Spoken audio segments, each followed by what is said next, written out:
the microphone, but on the panel, it's on the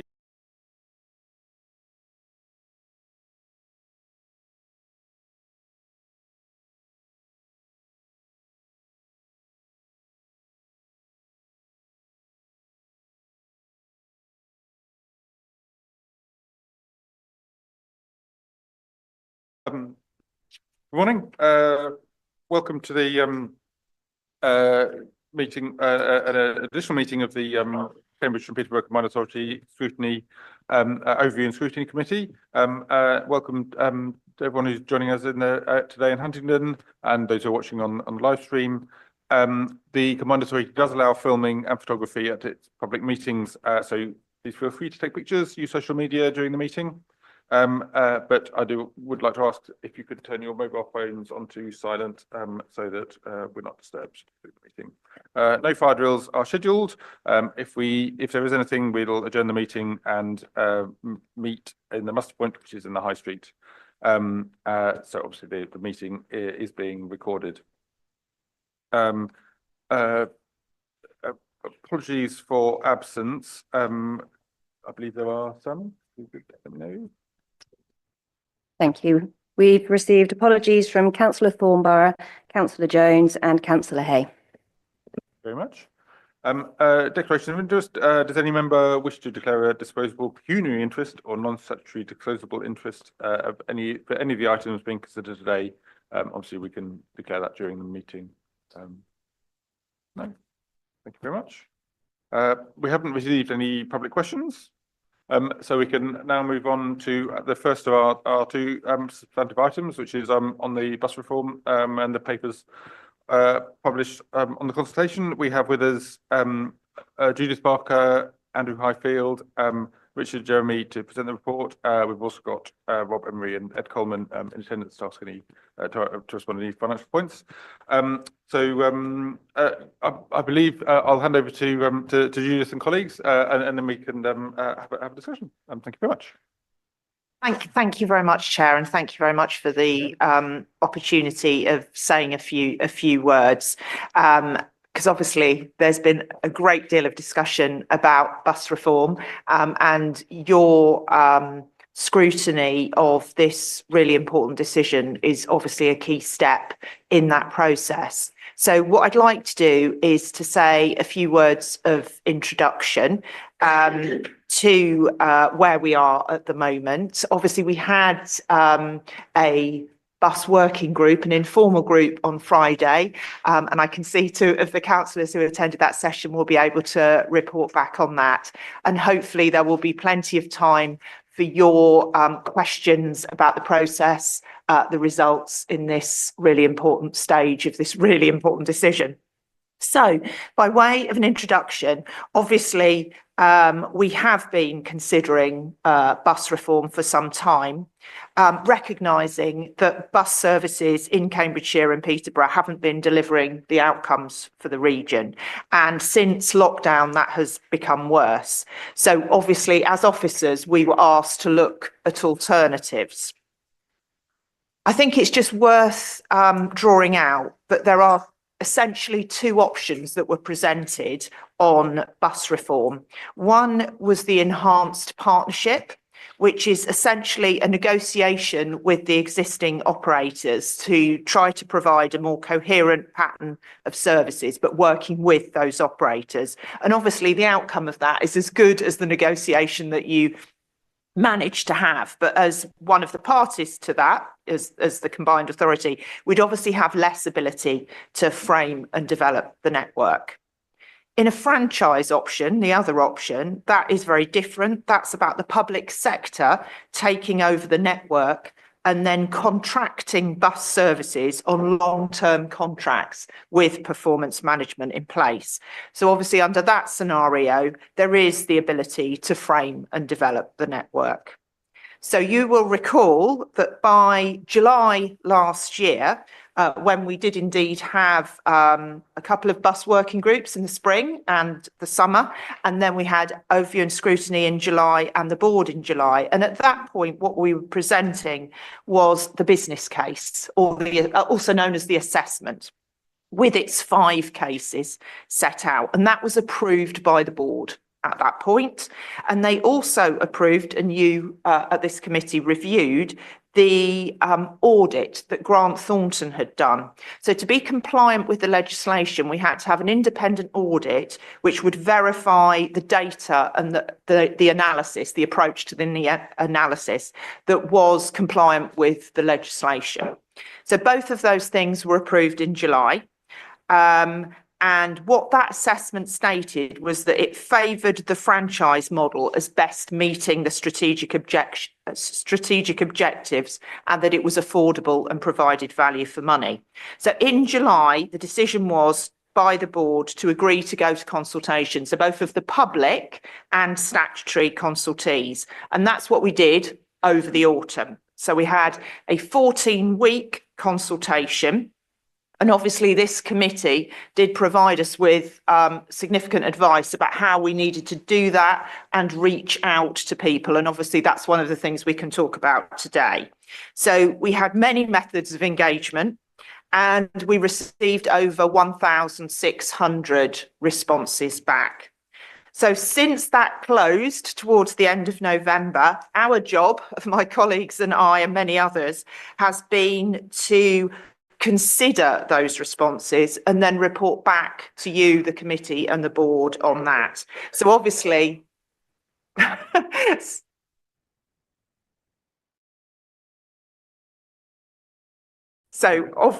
what we're keen, and our response and your comments on that. So the paper's in front of you, and could you mute Councillor Singer? Sorry.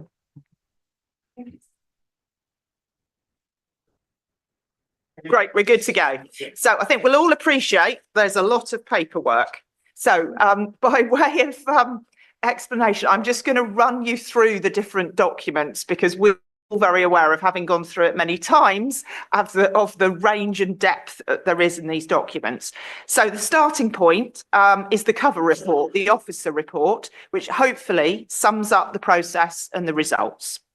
Then at Appendix 2, and with 8 other appendices to that, you have the Westco report. So what that is, Westco were appointed to help us do the consultation and report on the consultation itself. So they have reported all of the responses, how the consultation was done, and what both the public and statutory consultees did and said. And if you really wanted to dive into the detail, you've even got the code frame that was used to help us with the analysis. So that's the Westco reports. Then in Appendix 3, you've got what's called the Combined Authority Response Report. So what that is a report whereby we have gone through all of those responses, grouped them into themes, and then considered our response. So if people are raising particular issues, then we've thought about it and put our response to that, those key issues, in the report. So we've broken that down into the same 5 cases of the business case that was set out in the summer against the assessment. We also have the SME operators paper. So that's been a big point of discussion during the whole process of making sure that we consider the role of small and medium-sized operators as part of this discussion. So you've got that paper as well. And there's a number of other documents that are required by the legislation for us to publish at this time. So that's a lot of paperwork, but in summary, the report concluded, as you can see in paragraph 3.12 of the covering paper, that the bus reform assessment's original conclusion has been reaffirmed, and we are continuing to recommend to the Mayor that CPCA proceed with a franchising scheme for the Cambridgeshire and Peterborough area. So you can see that we've looked at each of the cases with the representations, and although we have made alterations, which I will set out, we still conclude that the best way of delivering the strategic objectives, delivering value for money with the funding envelope, is to recommend franchising. But obviously, as you can see from the depth of the materials, there's been many submissions and many points made, and there are, they are grouped, and you can see where there's the greatest number of interest. And it's particularly, I would suggest, around affordability and deliverability. And so we have spent some time making sure that we have set out those points and our responses to that. And we clearly need to continue. If a decision was to be made to go ahead with franchising, we clearly need to continue to action those points. But we have already continued with what we've been doing throughout the whole process, which is to continue to explore approaches to make the financial case stronger by continuing to explore grants and sources of money that couldn't be factored into the assessment. So you'll be aware that when we did the assessment, we could only use the money that was in our control. Whereas obviously, if we were able to secure additional funds now over and above that, that would clearly ease the affordability position. And we will always continue to do that. But there are 6 areas where we have already agreed following the consultation. We're proposing that we should alter and refine, and I'm sure there will be others where we look at during implementation planning if that was something that were to happen. So we are going to investigate having longer mobilisation periods in the contracts to allow operators greater time. We will continue to consult and engage stakeholders during the implementation and indeed further phases. And I think the power of the consultation has really demonstrated how important it is to remain close to both the people who use the buses and the operators and other organisations who have considerable expertise in that area. We will continue to work closely with community transport sector to make sure that we can think about the synergies there, and to work with the Growth Hub to ensure that they support the small and medium-sized operators to participate in any opportunities. We're proposing to include a separate pillar around safety, recognising that if people don't feel safe, they don't get on the bus. If they don't feel safe standing, waiting, or on the bus, they won't access the bus. And so we're learning from other places to prioritise that in our planning. And then finally, although certainly I'm sure there will be there'll be many details to work through in the implementation, but the final one of the suggestions that we're making is to ensure transparency in the future implementation planning, going through committees and board with any further proposals. So as you can see, I'm joined by my colleagues who have all worked incredibly hard in this area and will be able, I hope, to answer your detailed questions. We've also had support from the legal team and independently from Addleshaw Goddard. We did go to Transport and Infrastructure Committee on Friday and had a useful debate there. And also we had the working group on Friday where I'm sure colleagues will want to report back. But for now, Chair, if I hand back to you and just say we're very happy to answer your questions and take away any issues that we're not able to answer on the day. Yeah, that's a really helpful introduction to, as you say, the large amount of information that's been presented to us, which quite clearly does represent a large amount of work for many people over quite a short period of time. Sort of stages in this item. Yeah, so I would be really keen if members of the working group wanted to make any comments, then we can open up discussion, and obviously we'll be looking for particular points to feedback to the board, which is meeting week on Wednesday. Is that right? No, third week of Thursday, so on the 6th. So there's a very short window before the publication of that agenda where we could sort of feed into that, but there will be many comments that we could take into account. Yes, we have yes, Mayor Nick Johnson's sort of joined online as well. This room, I'm not sure you can see him quite at the end of the room there, and Councillor Netzinger. But so I'm sure he might. Nice to see you, Adrian. I'm enjoying the company of the Liberal Democrats today. I'm on the 6th floor of the LGA. Very welcoming. It's cross-party working at the Combined Authority. Excellent. Very, very pleased to hear it, Nick. Thank you. So I'm going to ask the members of the bus working group. So we've got Councillor Bradnam and Councillor Dickovich. If you want to say any words, yes, Councillor Bradnam. Thank you, Chair. What I wanted to clarify is that there's 2 stages of feedback. One is the rapporteurs that you have, Councillor Niche and myself, would have both watched the Transport and Infrastructure Committee. So there's that stage of feedback we can give you. And then Councillor Divkovic and myself attended the bus working group. So we've got 2 stages, if that's okay. Thank you very much. So firstly, for the rapporteur, looking at the Transport and Infrastructure Committee, it was obviously Davis Barker gave a similar introduction, and the aspects that members on the Transport and Infrastructure raised were, as Judith has said, about affordability and deliverability.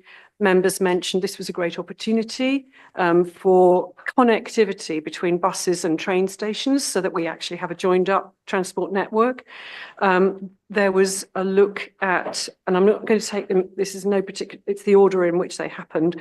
People talked about bus depots and the need to provide new bus depots that were not in the ownership of the current operators, so that smaller companies can bid into a situation and know that they've got a unit from where they can work.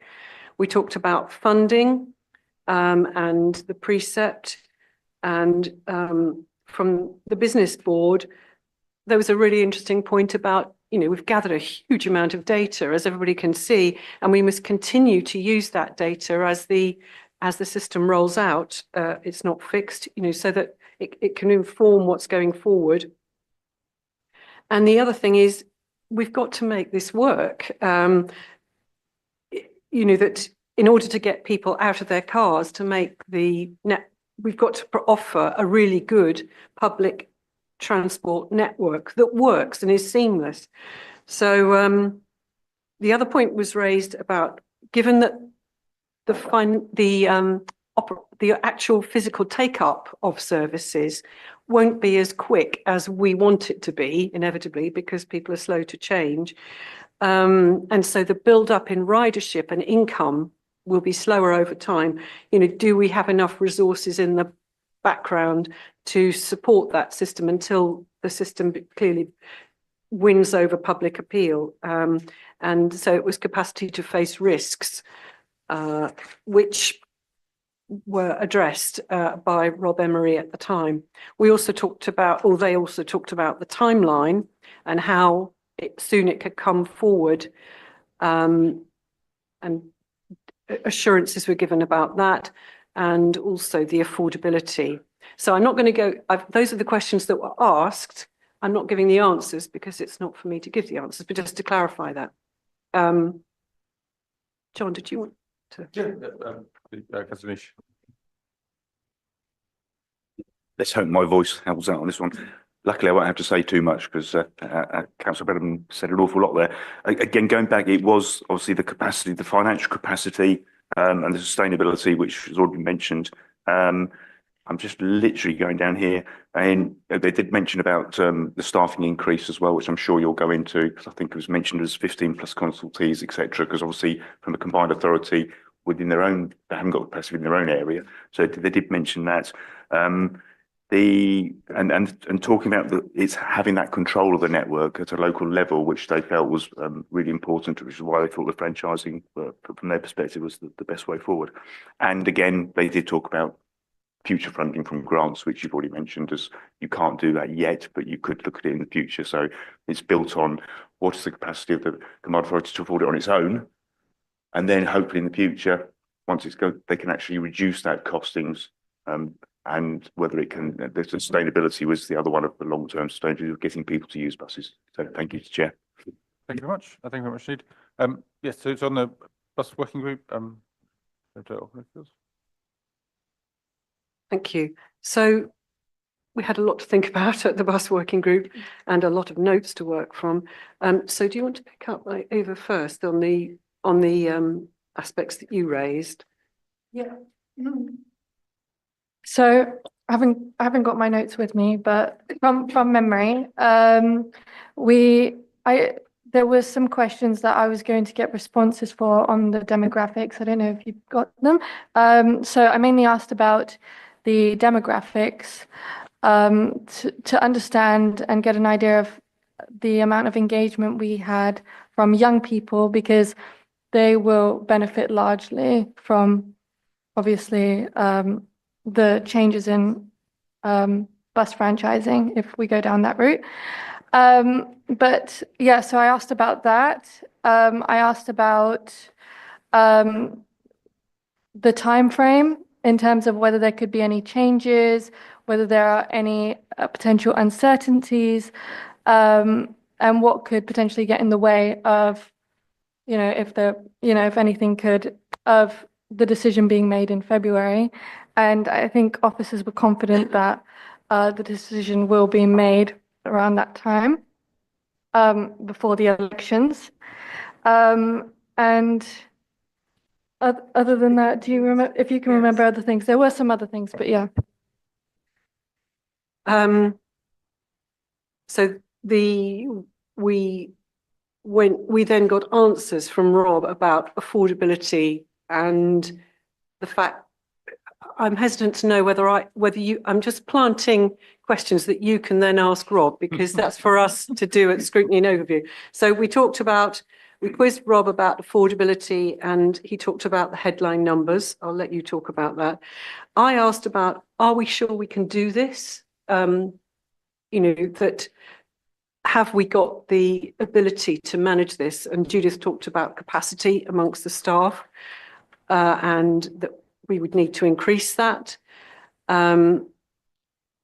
We also talked about how does this compare with other authorities that have gone into franchising, and how are they going now? How are they getting on with it? And we had some examples from there. And there was a concern about the funding ongoing, and also the critical point that even if we agree, if the mayor agrees this in the immediate shortly, what happens if then in May a different mayor takes a different view? Could it be cancelled, and what would happen? And we talked about what might happen in that scenario. You might want to query that point. And we also asked whether there had been conversations with Stagecoach on the nitty-gritty about, because they're not going to like this. And so, how are we engaging with them as if it went to franchising, would they be prepared to work with us on it? So I've just planted some ideas for questions to ask so that they can be raised here. Good, lovely. Thank you very much indeed. So there may be sort of summaries of discussions have already taken place, so I won't sort of ask for responses to any of them. I do want to see whether Mayor Nick Johnson wanted to say sort of just by the way of introductory comments. I'm not sure if he's.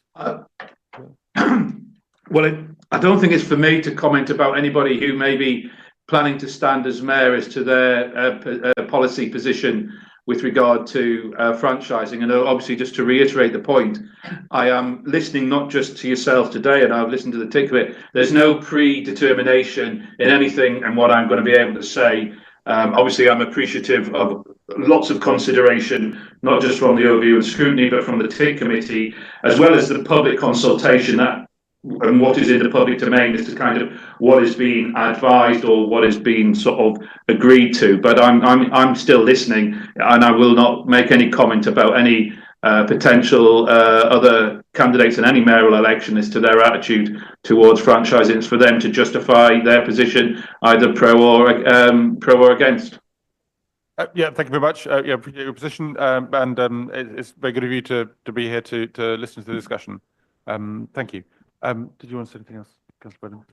I just wanted to reassure the Mayor that we weren't asking that sort of question in the bus reform working group, which Mayor Nick was not at. I just wanted to reassure you, we were talking about legislative.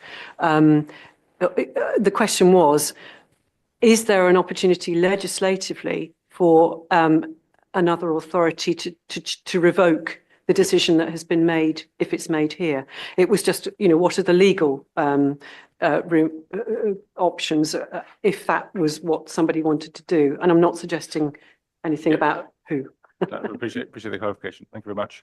I think we can open this up. I've got plenty of questions for myself, but see if anyone else wants to kick off with sort of comments, questions, queries about the proposals, what we've read? No. Agree. No. So, I don't want to sit and ask all those questions No. again of Judith Barker, but those are the questions that Overview and Scrutiny Committee ought to be asking the officers so that you hear the answers that were given to us. Indeed. Councillor Hunt, kick us up then, thank you. Start then with the question that we've just been discussing then, and going to choose my words very carefully. But should there be a new mayor in May, what would the legal steps be if a different decision was made on franchising? Okay, yes. Okay, thank you.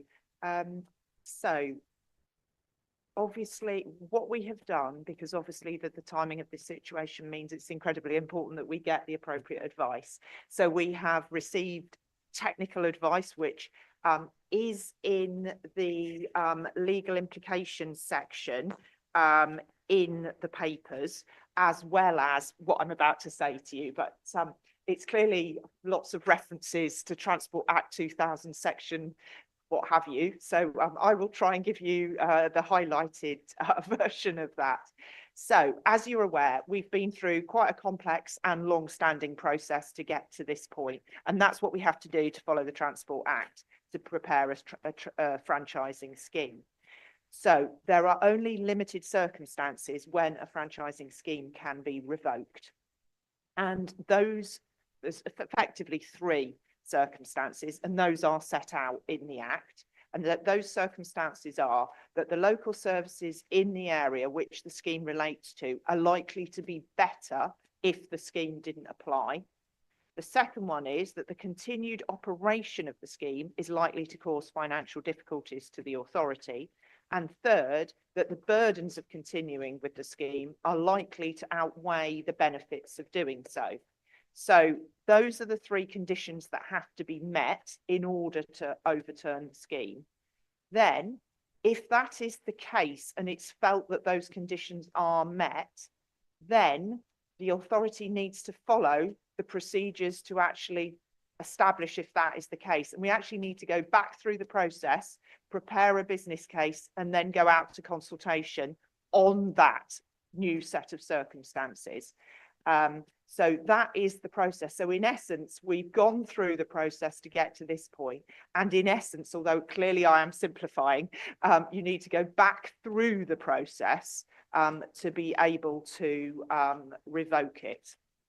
Sorry, my apologies. Somebody's trying to call me at the same time. Is it all of those conditions apply or any of? No, it's one of the 3. You have to meet one of those 3. So it is the case that no authority has been around that loop. And there may be obviously Secretary of State regulations which determine details on that. But that is the case.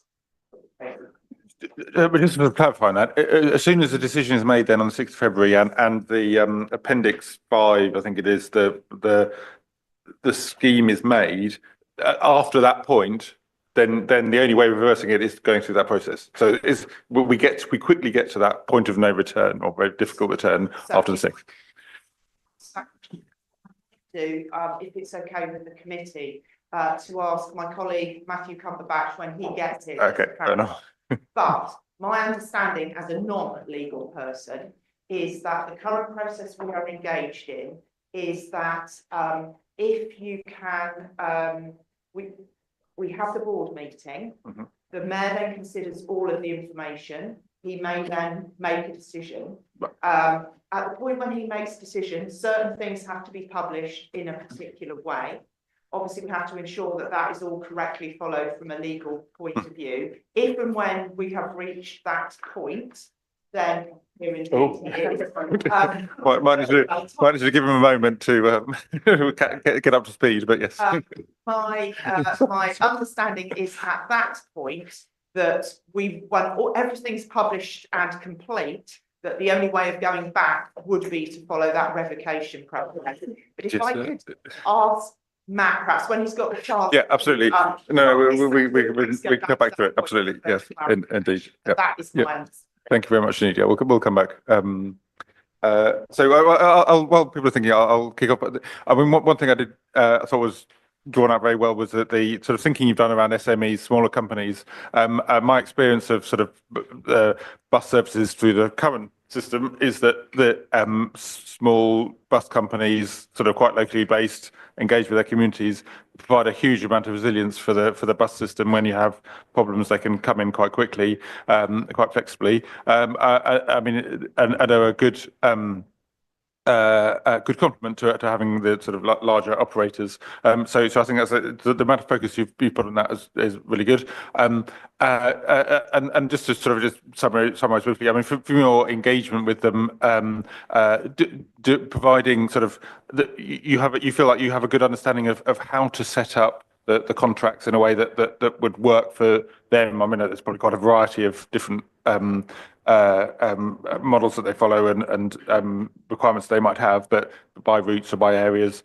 and in terms of lengths of contract that make them attractive, while also not excluding the larger operators.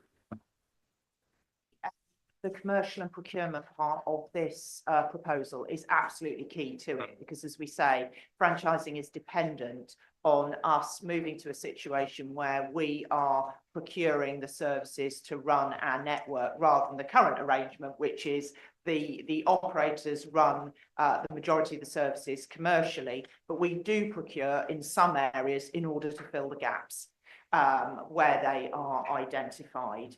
So absolutely, based on that, obviously we do have a lot of experience of both procurement and, as we've recently become aware, the challenges of procurement as well. So there is a lot of learning there and a lot of expertise. And obviously the whole of the commercial case does sit around this kind of how we will go out to procure. But in terms of those details, I'll ask my colleague Andrew Highfield to come in and talk about that in more detail. Thank you. Thank you, Judith. I think, as Judith mentioned, we have a thriving SME sector in the bus industry in the region, which is really good. And a lot of those companies are currently reliant on the contracted work that comes out from the combined authority, as well as home to school transport work and other work that's commissioned by councils. So we're really keen to maintain that relationship in that sector in the region. A number of things are covered in the SME paper, and the main reason for that inclusion was to show through the combined authority in the process a meaningful inclusion of that sector in any potential franchise scheme. One of the key things underpinning that really is the lotting strategy of how we'd sequence out contracts in a franchise scheme.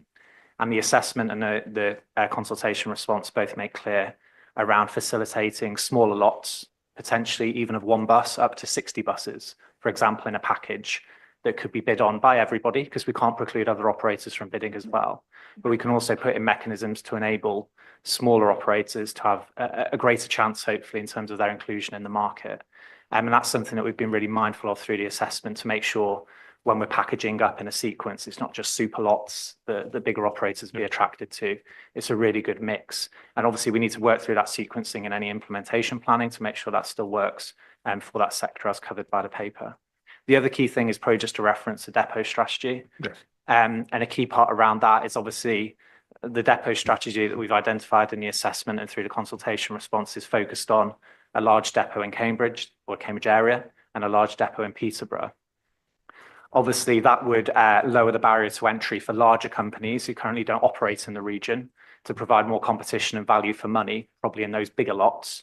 But equally, that enables probably our smaller and medium companies who already have their depots in the region to not be too sort of disadvantaged by other small companies trying to come into the region, although we wouldn't prohibit them from doing so.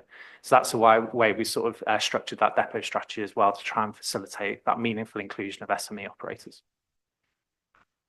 I was going to sort of ask specifically about the depots. There's an interesting point there. So yeah, obviously a lot of the small operators have their own sort of relatively small locations where they work from. But would the depots be sort of flexible that small operators could work there? Could that sort of include them? Yeah, I mean, having just focusing on Cambridge and Peterborough, there's some large areas quite away from that, and so services away from the city centres would be more dependent on operators having their own depots, presumably. I think that's fair, and I think that's reflective of probably the current situation at the moment, that, you know, the larger depots we see in the region are focused around the city areas and mainly commercial services. When you go away from that to more village and town locations, there are some commercial services, but the majority of it is contracted work already coming out from the authority.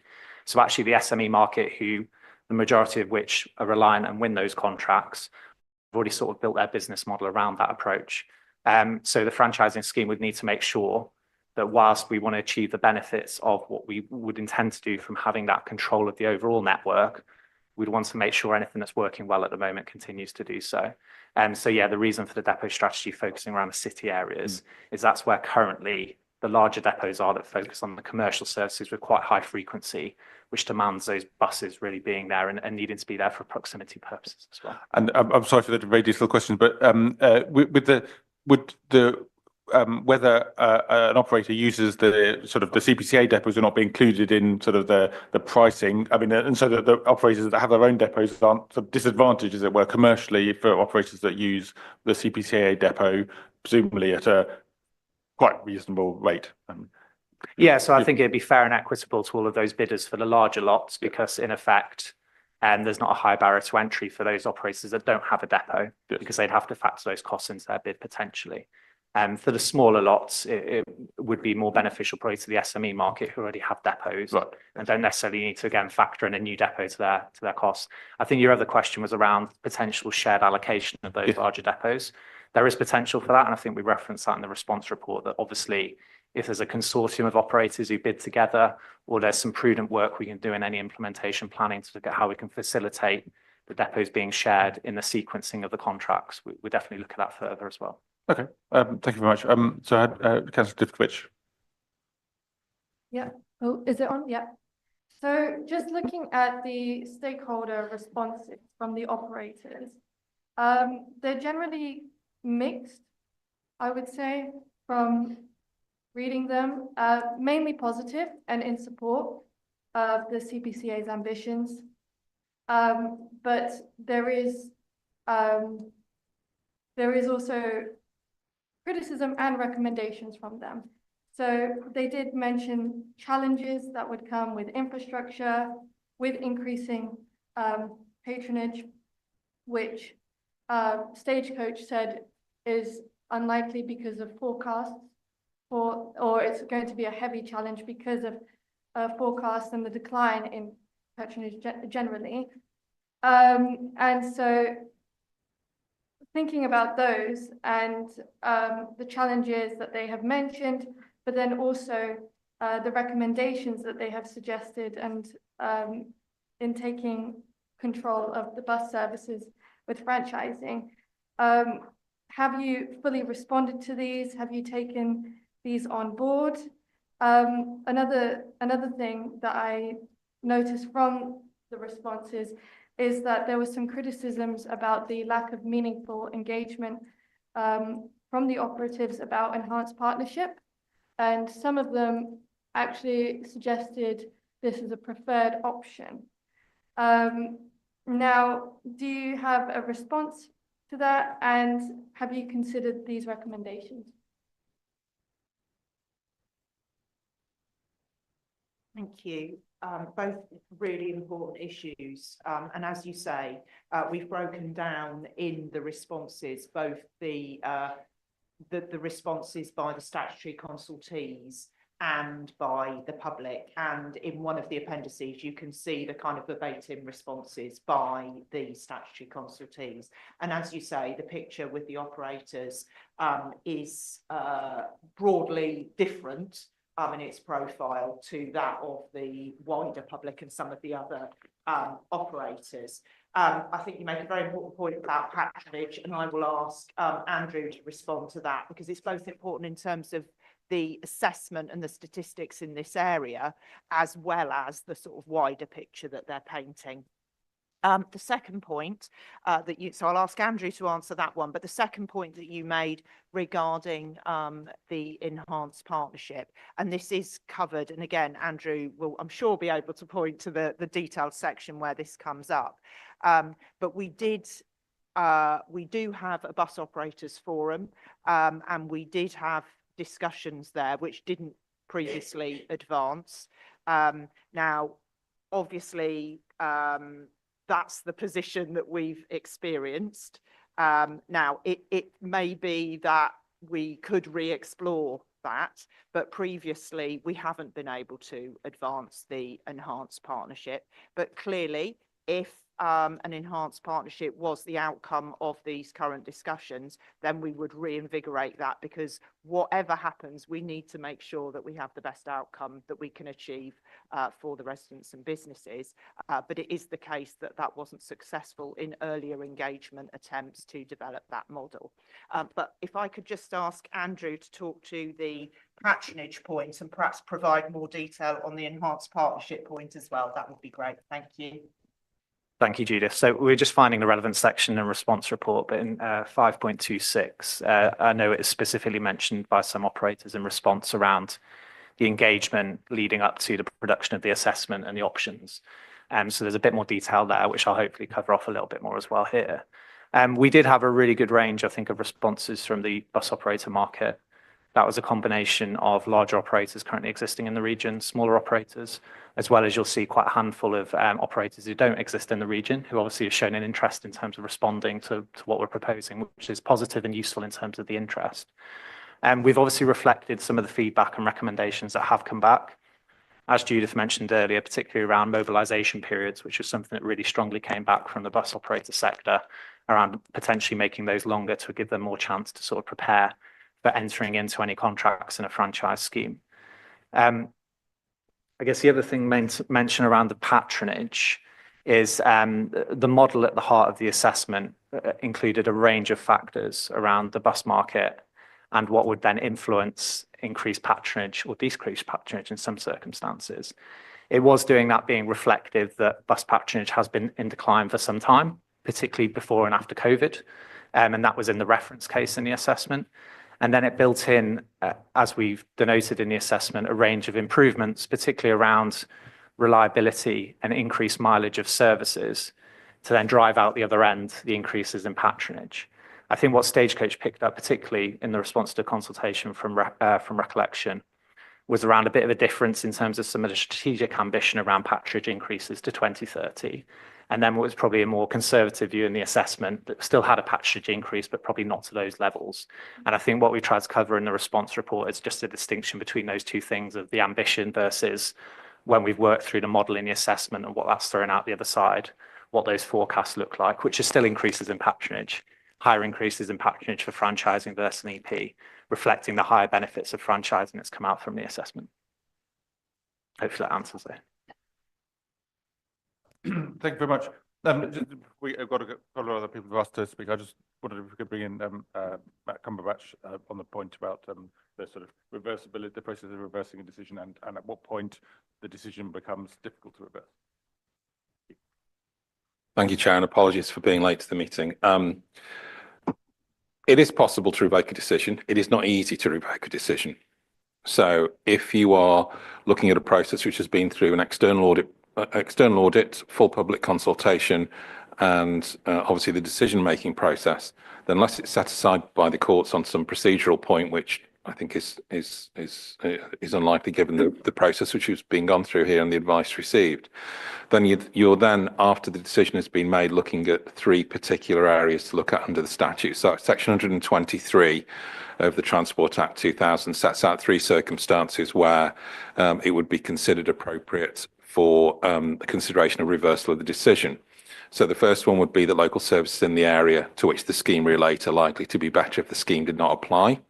The second is the continued operation of the scheme is likely to cause financial difficulties for the authority, or the burden of continuing with the scheme are likely to outweigh the benefits of doing so. Obviously, the first two criteria there are already addressed with regard to the reason why you go ahead for franchising in the first place. So you can't simply say, okay, well, we don't like it anymore, so we're going to stop now. Of course, what you'd have to do is you'd have to go through a process to justify reaching one of those decisions, which looks very similar to the process that we're going through at the moment at the combined authority. So it would be likely to need to receive further external audit advice, to have further public consultation, and to obviously make that case.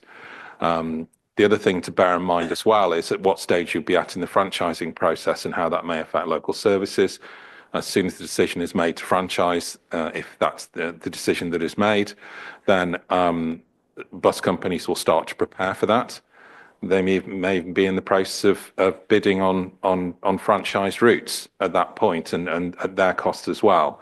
So there are all those sort of things that come into it. So it's not a short answer, I appreciate, but as you can probably see from the papers, this isn't a straightforward process anyway, whether you're looking to franchise or undo the process.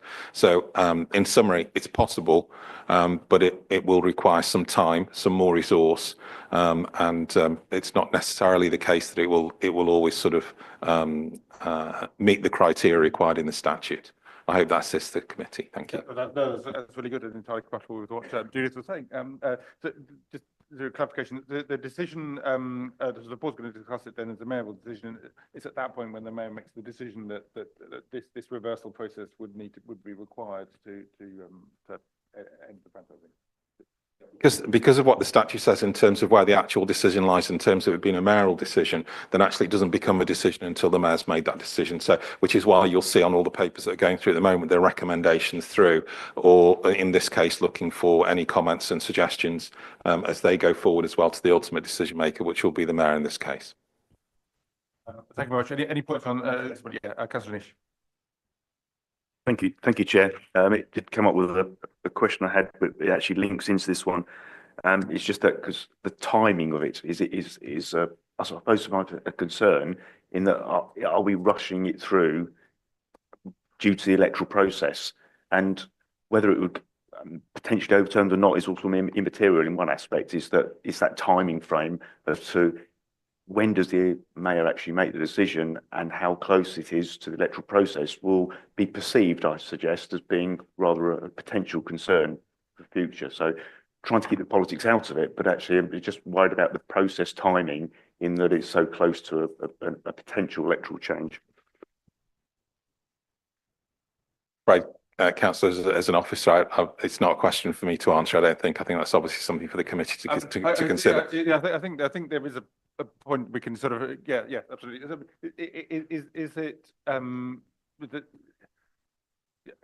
has the process at all been sort of rushed? The way the councillor Nish was saying, or is it just following its normal process, and this is the juncture we've got to, and there sort of whether it's therefore it's defensible to the public in the terms of public perception in particular. I don't see where we would consider it to have been going outside of what we consider proper process, in the sense that if you look at the consultation process, for example, that wasn't a shortened process, and indeed when we had a couple of technical issues, we actually extended that process as well. And there has still been opportunity, obviously, for this committee to meet and for TIC to meet as they did on Friday, TIC to meet on Friday, and then for it to go forward like that. So from a procedural point of view, it's not something that I've given much thought to, beyond the fact that obviously we make sure it's in the forward plan, the papers go out when they should do. In fact, in this case, we've tried to make some of the papers available to members of the board earlier, because there is so much of them that they can get their head around them, rather than the normal access to information rule, 5-day rule. So, I mean, obviously, I suppose it would only be for a court to judge, but for as far as we're concerned, in terms of hitting the right deadlines we've needed to, we think we're there with that. Yeah. Okay. So I've got some other, was it on the legal point, on the point about the decision making? Yeah. Councillor Dufkovich. Mine's on a different topic. Oh, see, Mine's on timing. Okay. Yes. Okay. Yes. So, my observation is that we, as an overview and scrutiny committee, and the Transport and Infrastructure Committee of the Combined Authority have been working on this for a very long time. I don't think anybody could construe what we've done as rushed. And also, it has all been in the public domain.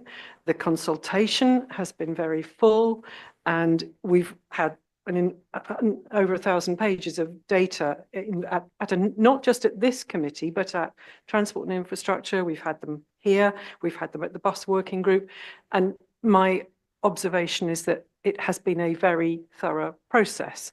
And that is why Mr. Cumberbatch cannot mention it, because it's under his purview, as it were. So, but my question was, I wondered, and you can take this later if you prefer, I wondered if it might be helpful to ask Judith if she could give us, and it's not to go off this point if people wanted to pursue it, but just to talk about the timeline of implementation if the decision went forward. So just to clarify how it would work. Thank you. I mean, if you're happy to know, yes, yes, no. Of course, Chair. So, oh, yeah, the lights have gone out. So in terms of the timing, and this reflects the information that we were providing during the consultation exercise, if a decision is made in early 2025, we estimate that the first round of franchising would commence in the autumn of 2027. And that would be the first phase of procurement, with later phases to roll forward. And just by way of comparison, and we did talk about this at the working group on Friday, that compares in a similar process with what happened in the Greater Manchester area. So the mayoral decision was in March 2021, and the first phase of franchising went live at the end of September 2023, with the second phase in March 2024, and the final phase was this January 2025. That was the final third phase. So the timescales that we're looking at, obviously there is a sort of 2.5-year implementation phase with then further phases of franchising on top of that. So hopefully that's useful, Chair. That is, yeah. Thank you very much indeed. So we've got a little bit. I've got to speak from Councillor Inskip, Councillor Nish, Councillor Dibkovich, and Councillor Khan, and then obviously more if you wish. Sorry to have delayed you, Councillor Inskip. Thank you. Okay, I'm good. Right. So just going back a little bit to the earlier discussion we're having, clearly to be successful, and in particular to get value for money, we need to have as much participation and as much competition from bus operators. We've seen in the report, in particular, the attention that's been given to SMEs, and I echo some of the comments that have been made before about the value that they add, and we've also talked about maybe a mixed response from some of the operators to the consultation. So I'm interested to know what you see as let's say, the biggest risks to not getting the level of engagement from operators when you move to let's say the decision goes through and you're moving to the franchising stage. What are the key risks, and what are the things that you're then doing to either trying to mitigate or in other ways address those risks? I think the risk analysis has been a key part of the assessment. And in terms of particularly the deliverability risks around the procurement, I think that is where the whole of the commercial case has focused on what we need to do in terms of planning for the commercial activity and then how we implement it. So one of the reasons the implementation period is as long as it is to ensure that there is proper time to plan for the procurement, undertake the procurement, allow the mobilisation, and then allow the contracts to deliver. And obviously they are high value, long-term contracts. And there's a number of different ways that we've looked at this. Andrew will be able to provide more detail, but just at a high level, obviously one of the risks is we don't get enough tenderers. So doing pre-market assessments, one of the things that this whole process has done in many ways, and Andrew alluded to this when we were talking about the responses, obviously the profile of the consultation, sorry, my voice is cracking up, the profile of the consultation that we've done, and that's allowed us to engage operators from outside the area as well as inside the area, as well as engage in detail with our local operators. The lotting strategy that Andrew mentioned, the timing of all of that, the work that we would do with the growth hub to allow people to develop the skills and have the support to be able to tender.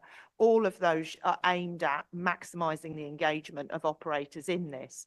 We also need to think as well as another mitigation for sort of once we're in those contracts is the level of performance management that we have in place to manage those contracts as well, because obviously making sure that that is successful, ensuring that the terms within those contracts work for the market is all very important. So I can assure you that in the process of looking at the commercial case in the original business case, then looking at the responses to the commercial case, that has absolutely been a key factor, because as we've sort of said, the deliverability of this scheme is key to it obtaining its strategic objectives. So it has been a real focus at a senior officer level, but perhaps Andrew can provide more detail and colour on that point. Thank you.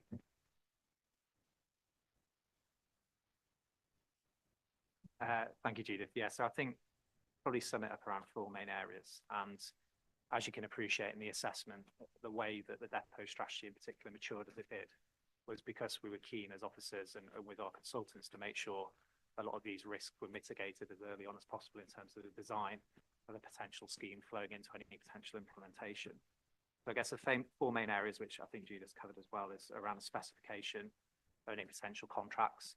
You'll note that the key difference between us in this area and somewhere like Liverpool or Manchester or even the Yorkshires that are going through this process is that we're not proposing to purchase the buses fleet.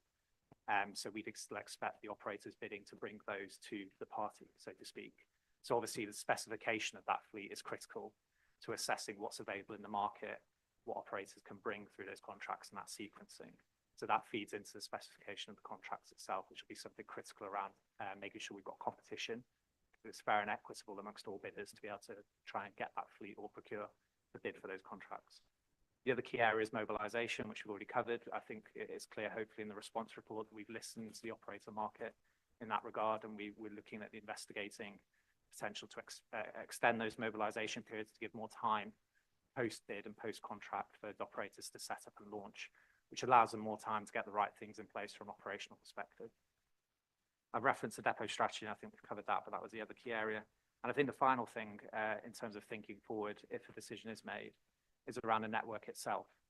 Obviously, the design of the network and what drives those services then flows into the contracts and the specification. So that's almost your starting point to work out what is the network that residents want and desire, and how do you build that up to deliver the services that then you have the synergy with that. Obviously, we have a network that operates at the moment. That's a mixture of commercial and contracted services. So what the model did in the assessment was look at how that network could perform and improve with the investment. The practicalities of that is something that needs to be done in implementation planning.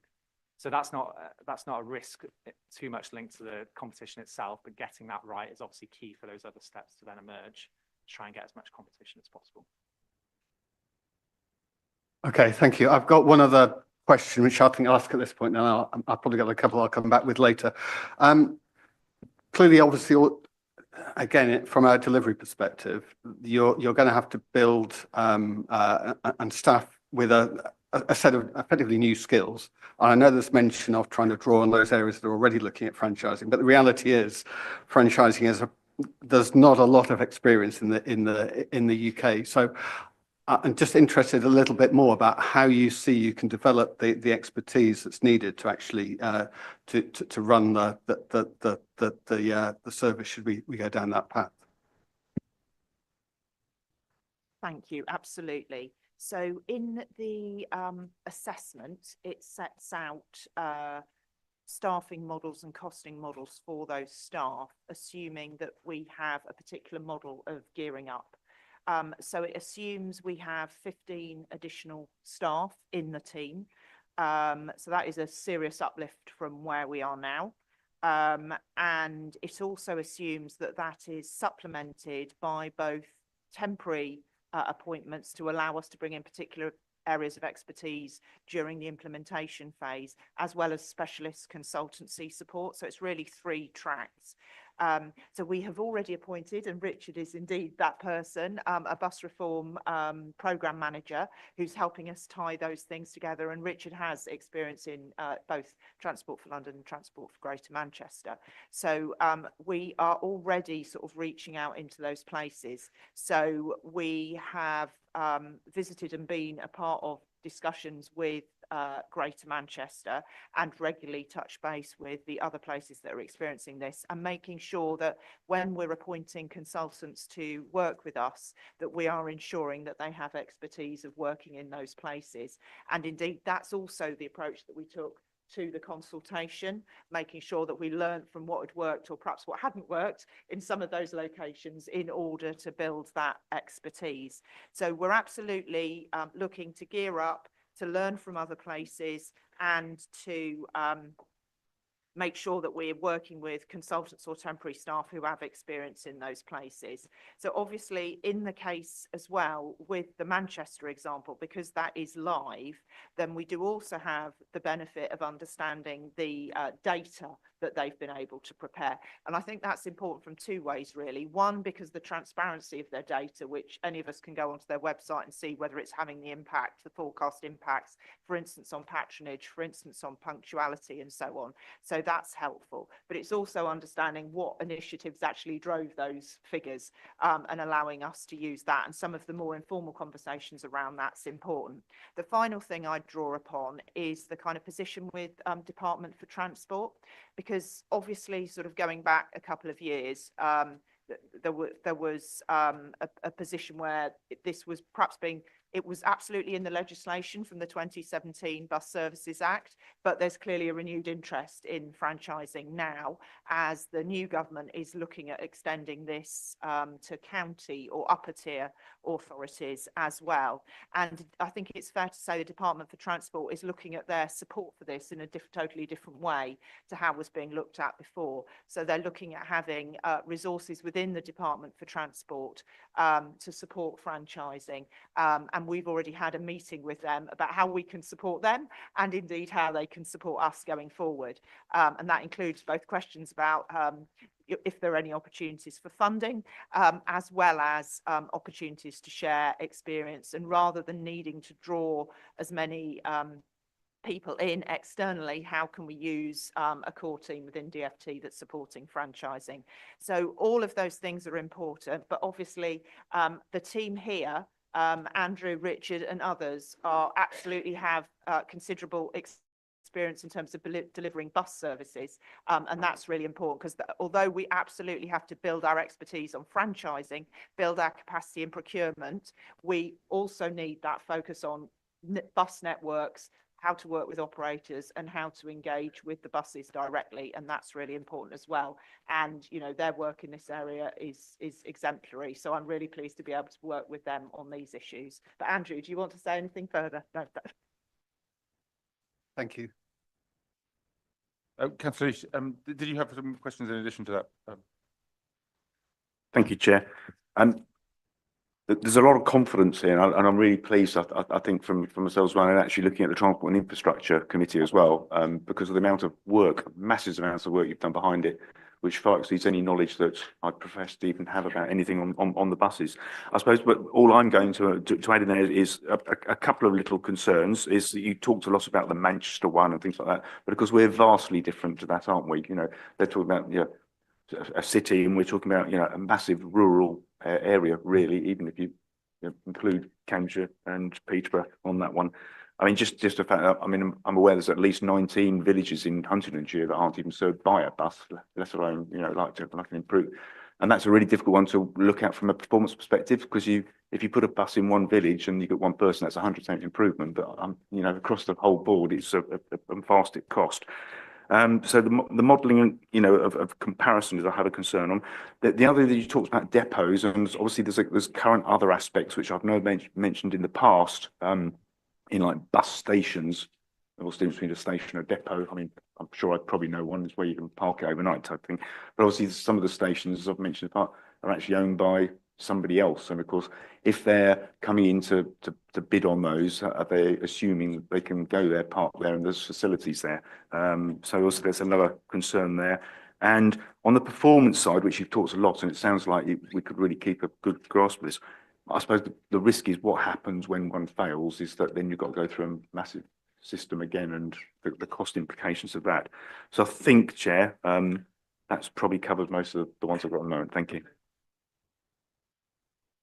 I think you've got three, if I can simplify it, if you'll excuse me, 3 points there. One about the sort of particularly the rurality and the difference between our area and other areas that have perhaps looked. The second one about depots, and the third one about performance. So just perhaps what I'll do is say a few words and then hand over to Andrew and indeed Rob as well in terms of the financial modelling. So the assessment, although there was some national data used because we needed to use it because it was the only verifiable data. Obviously, the assessment is based on our own network and the challenges that brings. And so therefore the affordability, the strategic objectives, the affordability through the financial case and the economic impact are all based on this area. So I just want to reassure you really that the data that we fed into it is based on the existing network. Obviously, as you say, the nature of those services is quite different. We've got places that haven't got a regular bus service, but we've also got different services as well, such as the recently launched Tiger on Demand. So what we need to think about is how do the services operate in our space that we can make most effective, because obviously one of the key objectives is to provide better connectivity for the businesses and residents of Cambridgeshire and Peterborough, and so that may be in a different form to what it is in Manchester, for example. So that's what we're factoring in and thinking about, and that will also, to go back to your last point, mean that we're looking at different KPIs. They might be looking at bus services every 10 minutes. We might be looking at a different model, but better than what we've got now and through slightly different services, because what we might be doing is extending Tiger on Demand in some areas rather than having regular bus services where those services wouldn't be sustainable or affordable. So we need to look at things differently, but I think it's really important, certainly in my mind, that we continue to test ourselves about the rurality of the area we're working in. And that came again, I think Councillor Bradnam mentioned it when she fed back on the Transport and Infrastructure Committee. It came across very strongly there as that theme of thinking about how we enable connectivity with rural services, connectivity with demand responsive travel, recognise the different challenges and the difficulties of rural areas, and also think about the data that we have and the difference that we make. So I think that is a really important issue. I'll perhaps ask Andrew to speak about that in more detail, as well as picking up the issue about depot and details on the performance management. But that KPI element is really important to what we have going forward. Thank you, Judith. Yeah, I think the only other thing probably to add on the rural split is I think whilst different from Manchester and London, obviously we're doing more benchmarking with places like Jersey, who have had franchising for around 10 years now, I think. Almost flavour of the month at the moment, because I think they're being referenced by DFT a lot in terms of looking at how locations like that can deliver different models for bus services and improve. Obviously, Wales and Ireland are taking approaches as countries and have a lot of rural areas that they're looking to develop and deliver. I think Ireland are further ahead a little bit more than Wales, who sort of came out with some new plans last week. And also Europe as well. I read an article about Switzerland over the weekend, for example, where they have an approach to rural villages and the level of service that is applied to those through buses and integrating that into rail. So we're trying to benchmark with as many locations as we can, but equally reflect the advantages we have as a region, that when you look at our network, most of our commercial services are coalesced around high frequency services into the cities for the main. And then actually outside of that, most of the network actually is currently contracted. So that's quite a useful split in terms of then looking at how we can apply that and deliver some of the benefits from a potential franchise scheme as outlined in the assessment around those categories of services and the cross subsidy that we could then facilitate from those high frequency routes, which are currently commercial, to the rural areas. And that would also be backed up, as you referenced, by KPIs or a performance management framework, which I know is detailed in the assessment at 4.121, if anyone's interested, and the response report at 3.9, theme 8. And that's really sort of looking at a performance management framework that's backed up by a periodic review mechanism particularly around the public performance measure that we apply into the contracts around on-time performance, and really looking at how that can drive reliability and patronage, but making sure that's flowed through the contracts to make sure that that relationship with any potential bidders and contractors is effective. I think your final point that you mentioned about it not going well or contracts not going well, I think that really needs to be underpinned by the data and investment in data, which we've outlined in the assessment, around the authority knowing day in, day out how that network's performing, the level that we need it to, and really following up on that relentless focus on performance. I think the only other theme you raised was around, I think, bus stations in particular. So the assessment reflects, obviously, and I think it's in the response report, around further dialogue that would be needed with highways authorities. Oh, apologies. So a bit of further dialogue needed with highways authorities who have ownership of some of those assets at the moment. For example, Cambridge Bus Station, Peterborough, which I know is owned by Queensgate, but work with the City Council. Just to obviously look at the range of implementation we need to do around departure charges, how buses use those stations regularly and effectively without being on top of each other as happens now. But we'd have further dialogue and implementation planning with those highways authorities to make sure that's effective. Purely a brief one, because two of them in Huntingdonshire are owned by Huntingdonshire District Council. Yeah, fair point. Thank you. Councillor Lipovich and then Councillor Khan. So you've already fed back on efforts with SMEs. Could you elaborate a bit on the lotting strategy that you referred to with SMEs and the final allocation of routes through this lotting strategy? And also, is there going to be a requirement for them to have electric vehicles? Are they going to be electric? One of the main concerns that's very prevalent on the door is just concerns about air pollution and environmental concerns. And obviously our goal is towards zero emissions. Is that going to be a key requirement for any future bids? And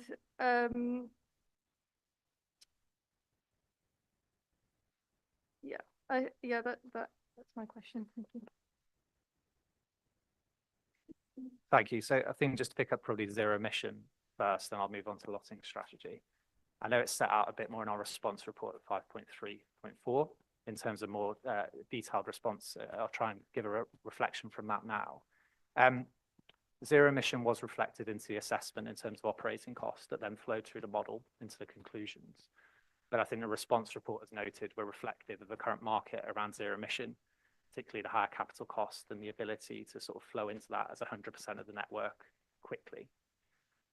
So what we intend to do in any implementation planning is look at the makeup of the fleet across the region, feed into the depot strategy, and then the ability, as you referenced, particularly maybe for SMEs, to acquire that sort of fleet.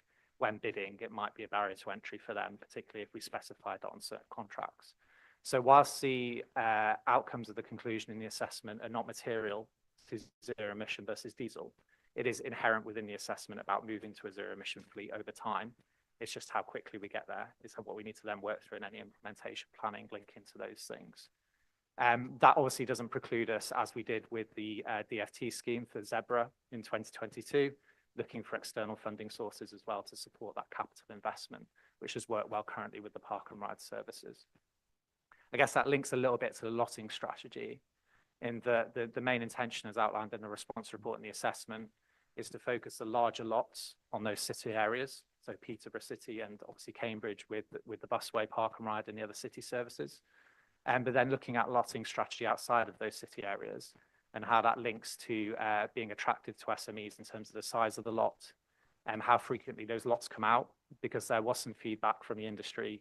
Could we get everything out at one point? And we sort of referenced in our response report, we don't think that would be the right thing to do, because that might overwhelm the market with all the opportunities coming out at once, as well as potentially overwhelm the authority in terms of the material that we need to produce. But the lotting strategy, as referenced in the assessment, would be very focused on making sure we identify those smaller lots that work from a design point of view for the network with that specification, but are also more attractive to the SME market. So that answers my question, but I do remember the second question I was going to ask now. It's come to me. One question that came up with residents is in terms of the data and the routes and how we know which routes are the ones that they want. And looking at the making connections consultation, a lot of the routes that they were considering, obviously this is totally different, but were based on the responses to the consultation. And so I'm just wondering, how are we getting our data for the routes? And is there going to be a mechanism for, say, residents in Peterborough, Cambridge, or wherever in the region to recommend routes? Because I've had, I know people from Peterborough as well that have said they don't get the bus at all because it's much quicker by car, and they would have to get 2 buses to get to the location, which they can get there by 20 minutes. Same even coming here today. So yeah, would there be an option to do that? Yes, so I think in short, yes. I think what we tried to reference in the response report, that there needs to be an ongoing period of engagement with residents and working that through in terms of network design and the type of network that residents really want and want to see improved. Obviously, the model in the assessment took an approach for modelling purposes to apply an uplift in mileage across the network, and we categorise that into more urban, town and rural areas. And on average, the network improved in terms of mileage by 15%, for example, for 2027. Actually denoting and looking at where that goes in from a practical perspective would be the next step in terms of that implementation planning. We've been doing a bit more work recently around mapping the existing network, as I mentioned, and we're hoping to bring that to March TIC and obviously this committee as well in future, around how the current network integrates and hooks together, just so we've got that really good sort of steady state of what we have now to build upon. And so then it's looking at the data that underpins that and the sort of engagement from residents around those commercial aspects, like we picked up before, around how likely is it in terms of a route being launched or a new route or a modified route, the patronage forecast that would come back from that, because obviously in a franchise scheme, the authority would obviously take on that patronage revenue. And we want to do those sums to make sure, looking at it, where those benchmarks are in terms of different types of services. And so all of that would come together, I think, in the implementation planning period, which I know that Judith discussed around bringing that to future committees if a decision is made, around being very open around what that looks like and how that's flowing through the programme. Great, thank you. Judith, yeah. Just come in there and just say, when you go out of the door, you can see a draft map, which Andrew's beginning to work on. So do feel free to have a look at that. That gives you a sense of the network map as it is and the development of where we might go from there. I'm also very aware that you raised at the meeting on Friday the importance of the demography details underpinning the consultation, and we haven't come back to you on that. So could I just ask Ed Coleman to say where we are on that, and just to confirm we will be coming back with that data. Yeah, excuse me, thanks, Judy. I think there's a couple of points. So first on the demographic data, as part of the consultation process, if anyone completed the forms in the room, you will have seen that we asked a number of demographic questions at the end of the surveys. They were to enable us to gauge a better understanding of who was responding and how representative the consultation was, both of bus users based on some segmentation and some analysis we'd done beforehand, but also of the region more broadly. That data has not been provided as part of the final report at this stage because it is not essential within the legislation to satisfy what the consultation has to do. And given the deadline to produce these papers, we felt that we wanted to focus on ensuring the consultation report, the Westco report as it's known, met the requirements of the relevant legislation and really passed that test. However, we completely recognise the importance of having that meaningful understanding of who our consultees were. That's one of the reasons we asked for that demographic data in the first place. And following those points being raised Friday with the working group, we are preparing a breakdown of responses via age, ethnicity, and gender as well. So you can see how they cross map against those questions as well. That will be shared with members of both this committee, and following that request, we will also share it with members of Combined Authority Board before they have their conversations on the reports next week as well. And we're hoping that will be ready to share in the next 24 hours or so. There was also the qualitative research which was commissioned to explore the in-depth attitudes towards both the scheme and the proposals. And obviously those focus groups were commissioned based on target demographics, one of which was around young people and young bus users in particular. So we made a really cautious effort to try and target the consultation towards those hard to reach audiences that might not normally engage in a consultation of this sort being run by a public sector organisation. And I think the wider point just to make here, and it's an opportunity to do so, and it builds on some of what we were saying earlier about throughout the report, that need for ongoing engagement, I think, is quite front and centre of what's been produced, and that's ongoing engagement with both residents, stakeholders, operators as well. And it's about, making sure that process is really clear in terms of giving people an opportunity to shape and develop proposals as they're taken forward, and doing some thinking about how we can use both the insight from this consultation, because while this consultation serves a specific purpose in terms of the proposals of the proposed franchising scheme and the enhanced partnership and comparing the two, it's also given us a really good opportunity to talk more broadly to our residents, our stakeholders and operators about the network and some of those issues that are outside of the core scope of the consultation. And there is a huge amount of insight that's been received back through this process, and thinking about how we can play that in to help aid both future decision making, but also some of that ongoing engagement, because ultimately everybody, what we're finding from this process is everyone has got something to say about buses, which is really encouraging. But actually, how do we make sure this isn't just a consultation that's used to help inform this decision making process and then sits on the shelf? How do we build on that insight? How do we build on the links with those community groups?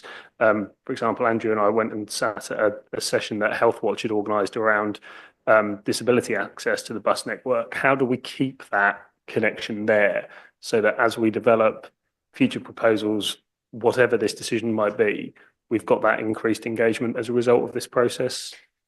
Thank you very much indeed. Thank you. Next I had Councillor Khan.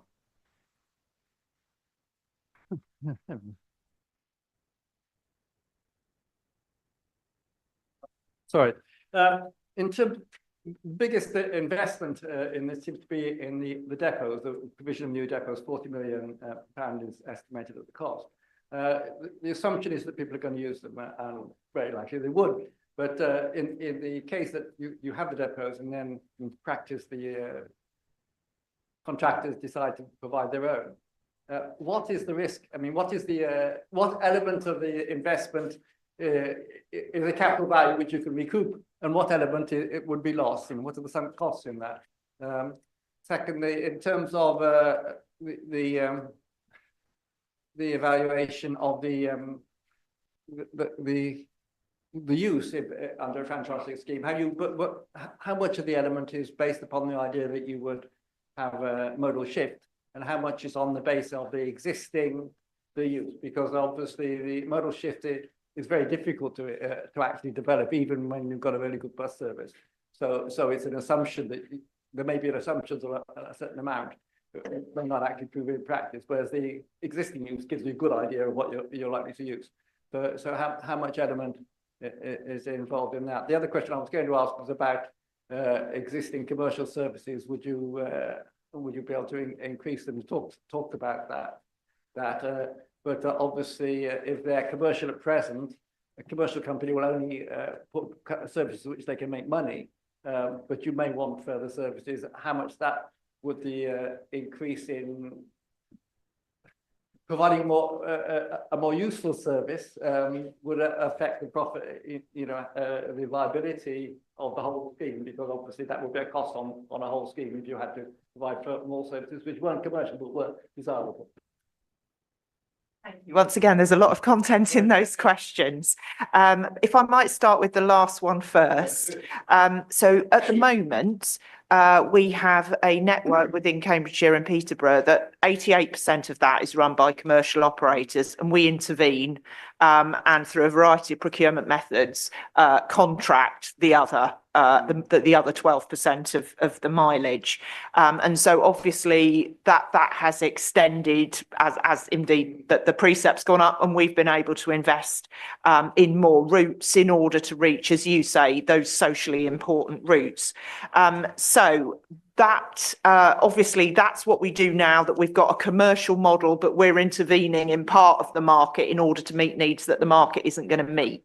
So in the future, if there were a franchise model, we will have a different model. We'll have a network that we're contracting out all of the services, or at least those that are within the terms of the scheme.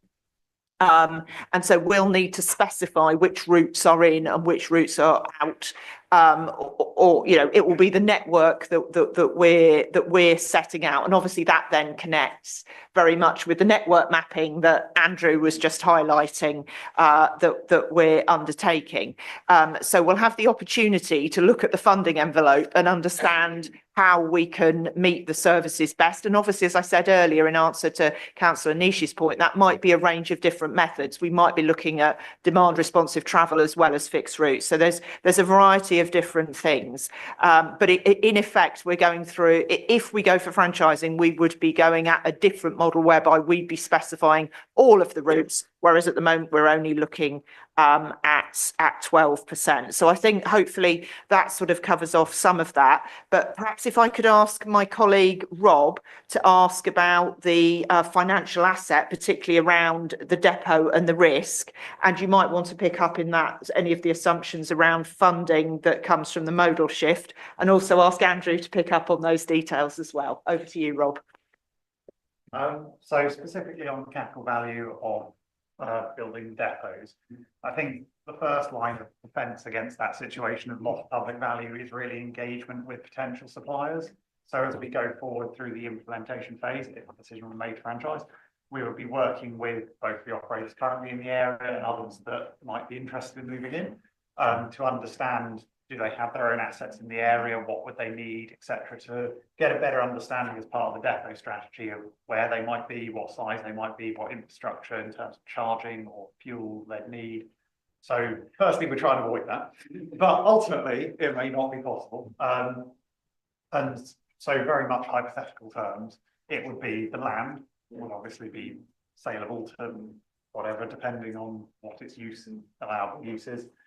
Probably some of the assets. For example, if we think we need 100 buses to service the area and we need charging infrastructure for 100 buses, if we already own the infrastructure, why hopefully we could get relatively good rates selling it to someone else doing the same bus charging in our area, because we will be specifying or can specify the buses. So we know what charging infrastructure the buses in the area would need. I'm absolutely certain there would be abortive costs, don't get me wrong, if we did end up building a depot that didn't get used. But as I say, the intention would be to work closely with potential operators to understand the need to minimise that risk.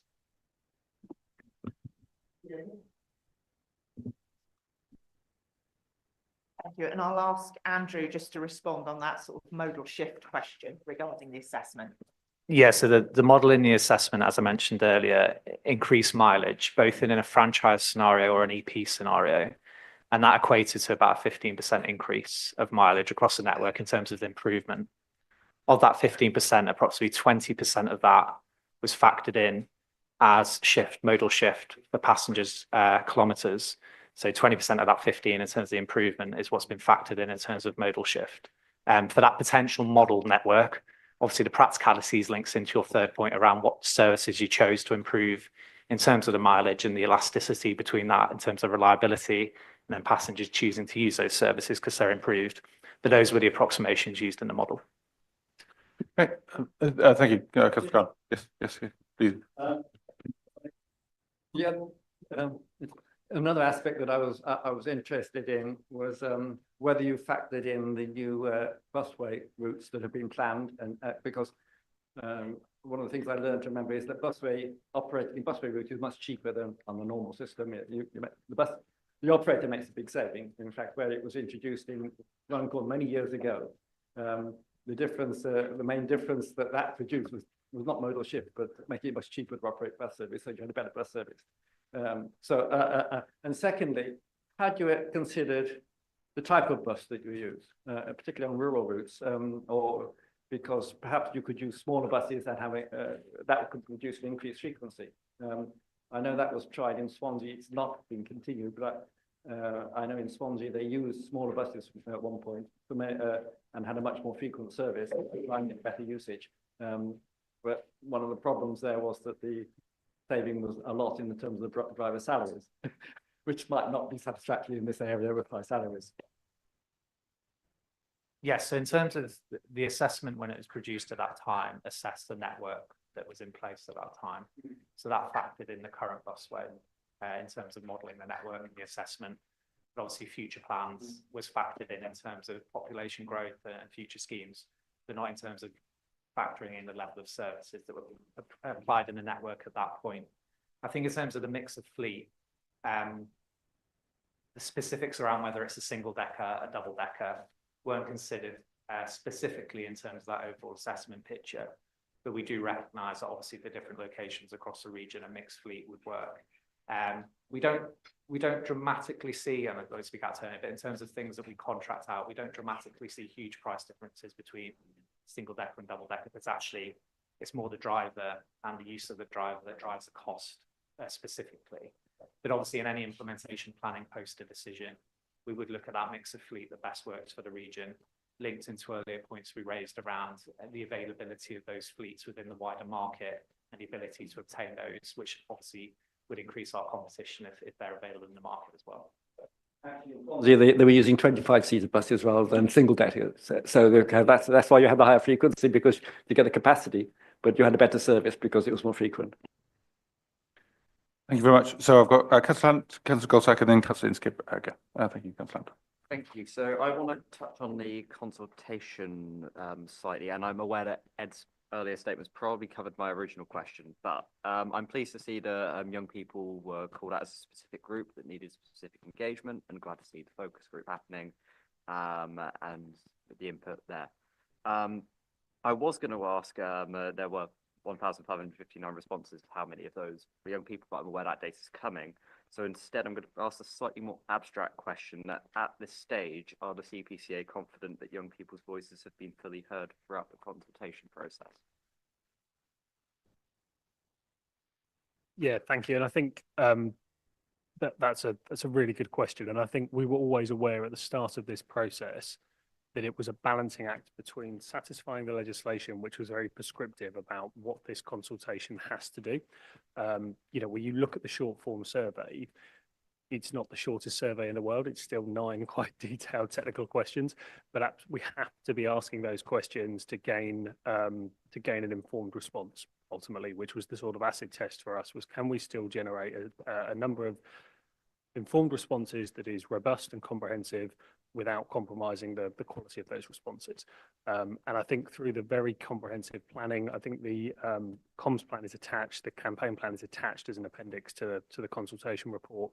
You'll see there that we really started to think about how do we target those hard to reach audiences and make sure that we are not just engaging with the people always engage in the combined authority. And that process started significantly before the launch of the consultation. So, and this is something we'd be happy to share with members, but we did some demographic mapping based on who are our current bus audiences or bus users across Cambridgeshire and Peterborough, given the consultation requirement to consult with bus users. And what we started to do was map sort of broadly using both a combination of census data and existing data about passengers and looking at where there's those links between the data that we had available to us and the insight we had available to us about where bus usage is highest across the region. How can we target some of our resource in those areas? So linked to that, we'd already had the rollout of the Tiger Pass, which ultimately is predominantly aimed at younger people in the under 25 bracket. So we looked at how we could retarget to that audience through parents as well. We had some really good engagement through the county councils and with colleagues with schools and colleges, including some targeted events as well. And while those events may not have led to 30 under 25s in a room or 36 formers all going away and filling out the consultation form, it did give us some really useful, meaningful insight, and their relationships that we're continuing to build going forward. So I think the short answer is, yes, we are confident that the consultation process was robust enough in terms of targeting young people. Would we have liked to do more? Absolutely. But within the limit of time and resources that we had available, I think we took adequate measures to ensure that we were targeting that group significantly enough. That's all really good to hear, and I think it's extremely positive stuff. And looking to the future now, or both on the work that's been done in young people, but also wider at the consultation, that this is one of the most impactful consultations the CPCA has ever done. So I'd be interested to know, is there any kind of lessons learned of we're already aware of that can be taken forward and used for future consultations of different kinds at the combined authority? So absolutely, and I think it is, without doubt, it's the single biggest piece of consultation the combined authority's done since it was formed. So there is a huge amount of learning for us to do. One of those bits was about early engagement with our colleagues in other mayoral combined authorities, where we've got a similar remit, where we've got similar roles and responsibilities, where there are more mature or established combined authorities that we can learn from. Absolutely seeking that advice, seeking that input early, and helping to collaborate around what we're trying to do. Also, the important role that our constituent councils and partners can play. While it was the combined authority leading the consultation, it would be wrong of me to sit here and take all the credit in any way, shape or form. We had a huge amount of support and input from our constituent councils. The comms teams in your respective organisations were brilliant in terms of helping us to amplify that message. Parish and town councils through the Association of Local Councils were very supportive. They invited us to their all sort of, I know they call it an all parish and town council conference. I'm sure not every organisation was represented, but there was a significant number in the room. And then also some of those business facing organisations as well, those member organisations, the Chamber, some of the business parks where businesses are relying on buses to get their staff in and out. So I think for us, it's absolutely what we were saying earlier. It's how do we make sure this isn't a consultation that just sits on the shelf. And it's been part of a wider package of engagement this year for the combined authority. And I think, it would be fair to say that over the last 12 months, we've tried to, and this is still this is an improvement journey that's ongoing, but absolutely see a step change in how we engage with our audiences as a combined authority as a whole. And I think this has been a really good benchmark for how far we've come on that. Have we got more to do? Absolutely. But the relationships that we built through this consultation process will be key to making sure that we use this as a baseline going forward. Councillor Goltak. Thank you and good morning. Before I ask, I've got two questions. Before I ask them, I would have had an awful lot more, but many have been asked across the floor this morning. And can I just say that this is a really encouraging piece of work by the ONS team here, and well done for the questions that have come out this morning, because I think this is right that we're doing exactly what we're doing here, and it just feels good. I've sat in a lot of these meetings where I haven't felt that good. This feels good. So on that subject, my two questions are: in recent procurement opportunities, there appears to be a specification for new bus provision by the suppliers. This automatically favours the larger suppliers, making the outcome a bit of a fait accompli.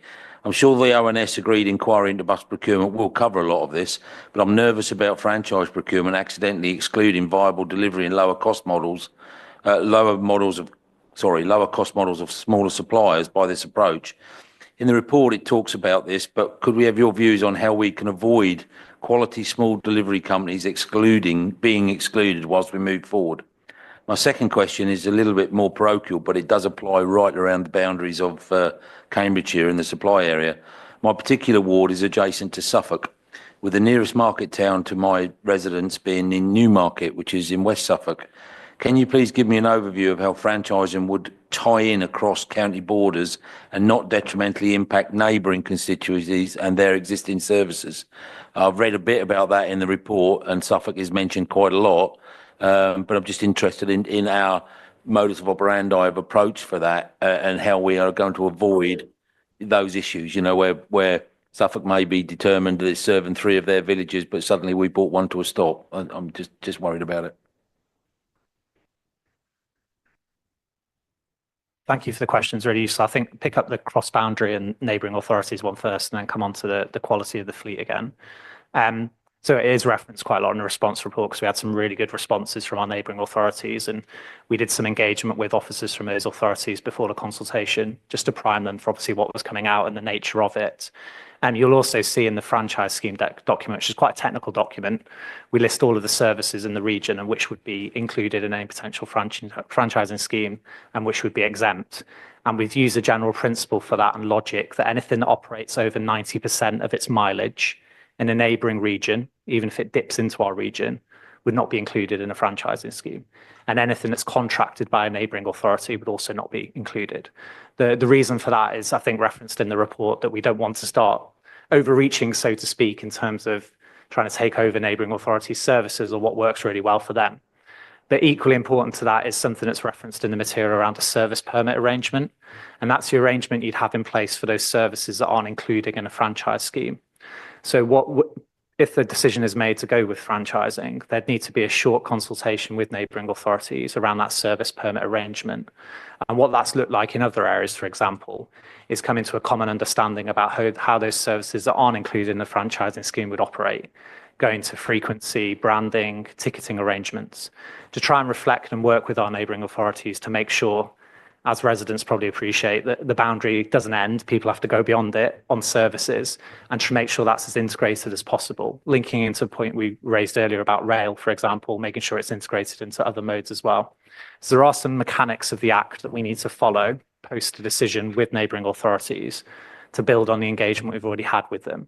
But I think the general principle that's referenced in the response report is not to try and overreach in terms of trying to include things in the franchise scheme that don't prudently need to be included, but making sure that that arrangement works with neighbouring authorities to make sure those services remain, they improve, and they link in really well for passengers. So there's, seamless ticketing, there's seamless integration of timetables where possible, and we want to build on that going forward further.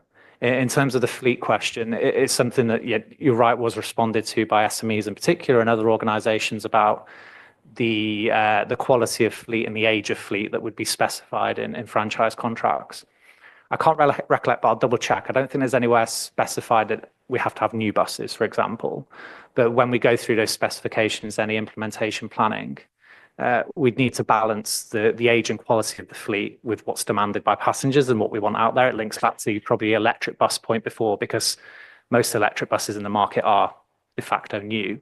But it's that distinction between electric, diesel, the Euro standards around buses, and making it, as I referenced earlier, doing some more engagement with the market around what fleet is available in the market at that point, what age that fleet is, and sort of doing that market testing so we're sure when that flows into specifications, we're clear on what we want for passengers and those specifications, but equally what the market can provide so we can drive that competition.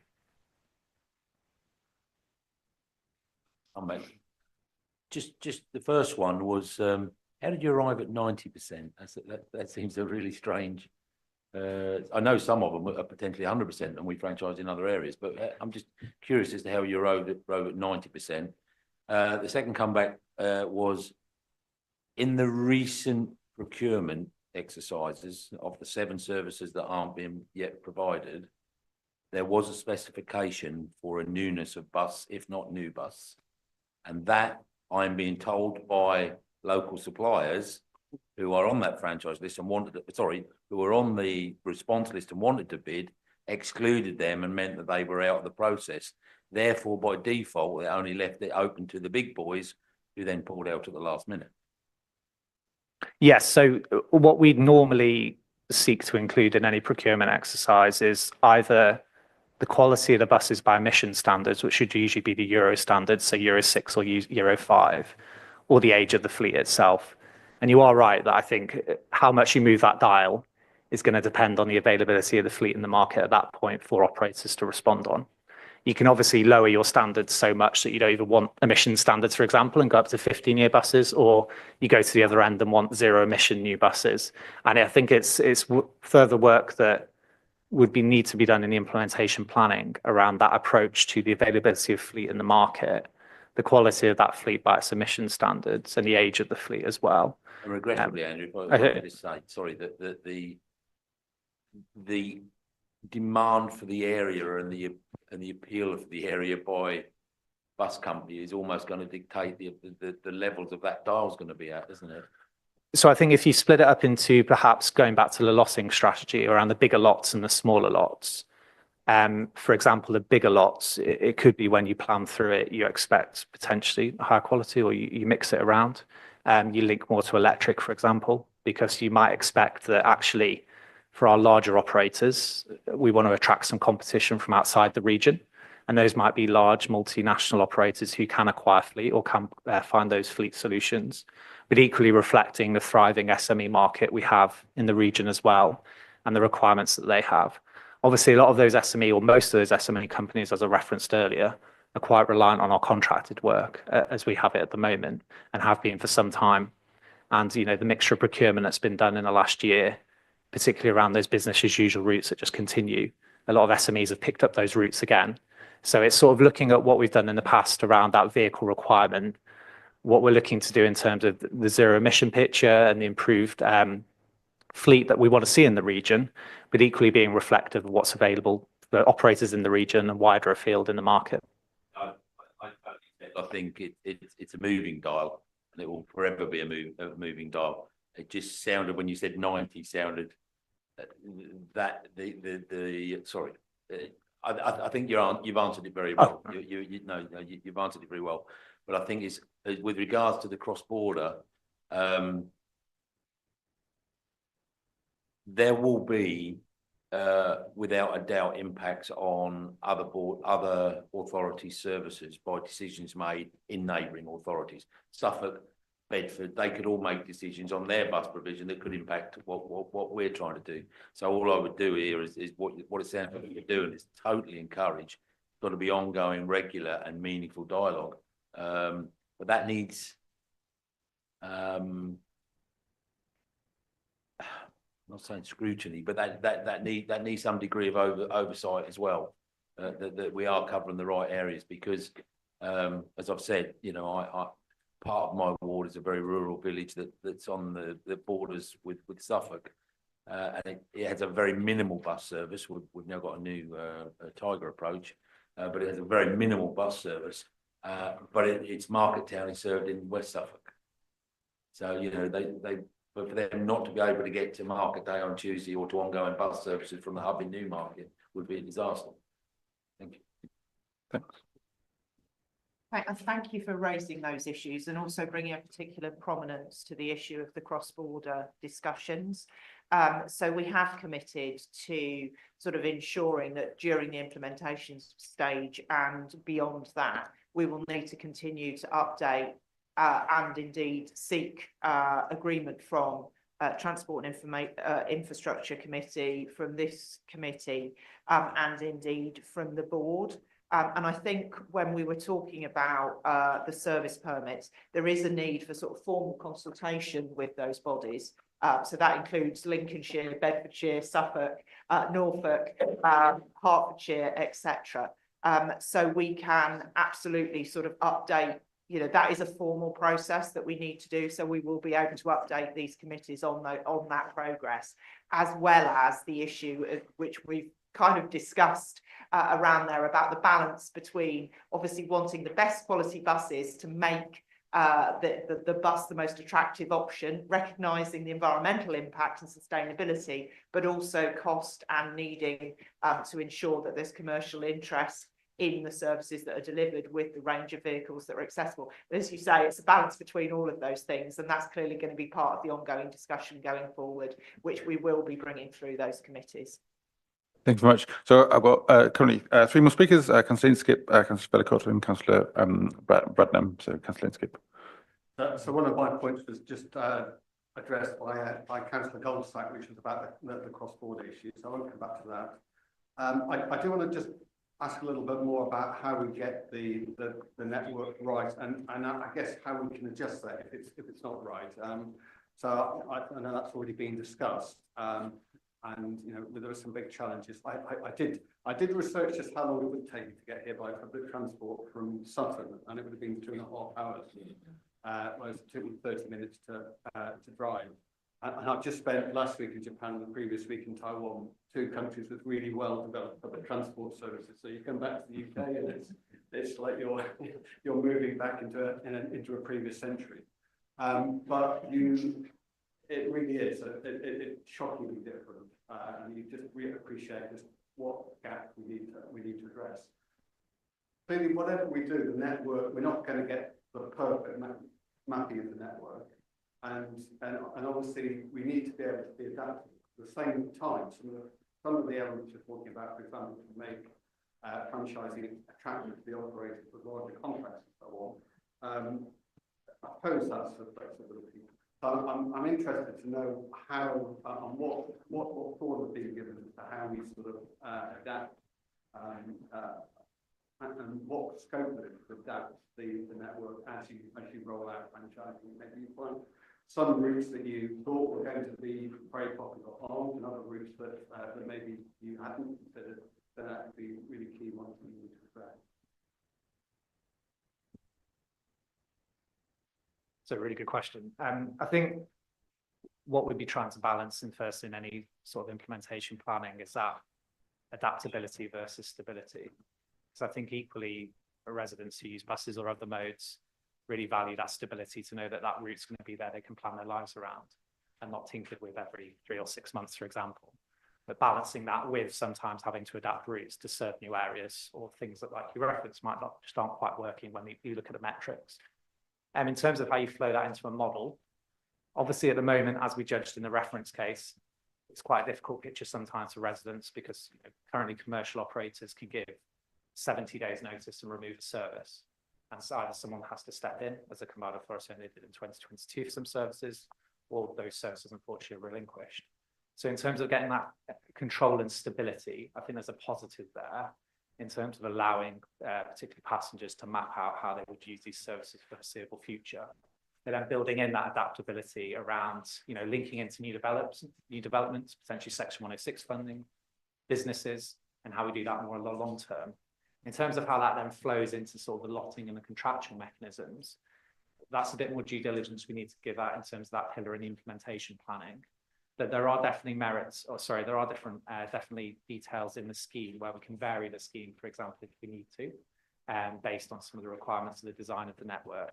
But equally building into those lots, particularly the larger lots, the requirements to be flexible around network design and having those service planning guidelines and principles sort of underpinning that, and the governance that links into that around how we make those decisions. Because it is quite a big thing to start changing a route, as I mentioned, for those residents who rely on it, even if it's done for the right intentions in terms of extending it or changing things. So having that link through our governance in terms of service planning guidelines will be really important. In terms of those things sort of coming off how we get the network right in the first place, I think that's what we referenced back to earlier in terms of that ongoing engagement with residents and passengers, the network design principles that we'll be looking at in terms of how we integrate the network. And the benefits that if a decision is made, franchising affords in terms of being able to plan that whole network that we don't quite have at the moment. Thank you. Councillor Velcott, thank you. Thank you very much. Really appreciate all the information being given. I appreciate how much work has gone into this. Thank you very much. My main worries that sort of itches to scratch are a little bit around adaptability, as Mark said, but also around finance as well. Obviously, this is going to be a large financial burden on the authority, and obviously by extension on residents. We've had the consultation very comprehensively done. There is, of course, going to be a bigger consultation on the 1st of May. I appreciate it's not the only factor, but this has a scrutiny value of 24. That's our highest rating. It is fundamental enough, in my view, to do this process, conclude this process after the mayoral election. But obviously, the mayor is keen to get on with it. So the CPCA, of course, have procured a number of routes before, so there is some experience there. But I want to touch on what Mark said. Obviously, Mark and I both, at some level, represent Soham.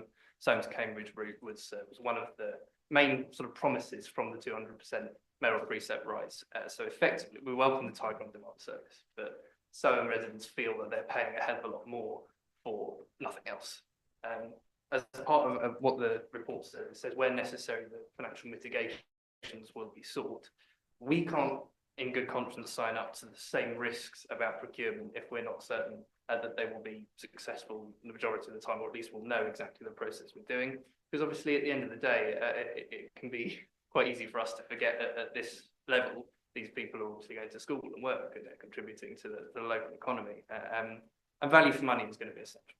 So I suppose to break it down into sort of two questions, do we account at any point for not raising the mayoral precept every year? What have we learned from the shortcomings about procurement, specifically financially? And then similar to what Mark was saying, I appreciate it might be necessary, but how easy is it for the CPCA to make amendments to the scheme once it's running? Because obviously, like Andrew said, you'll need to make changes at time, like Eva said, demography will change. So how are we going to mitigate that as well? Thank you very much.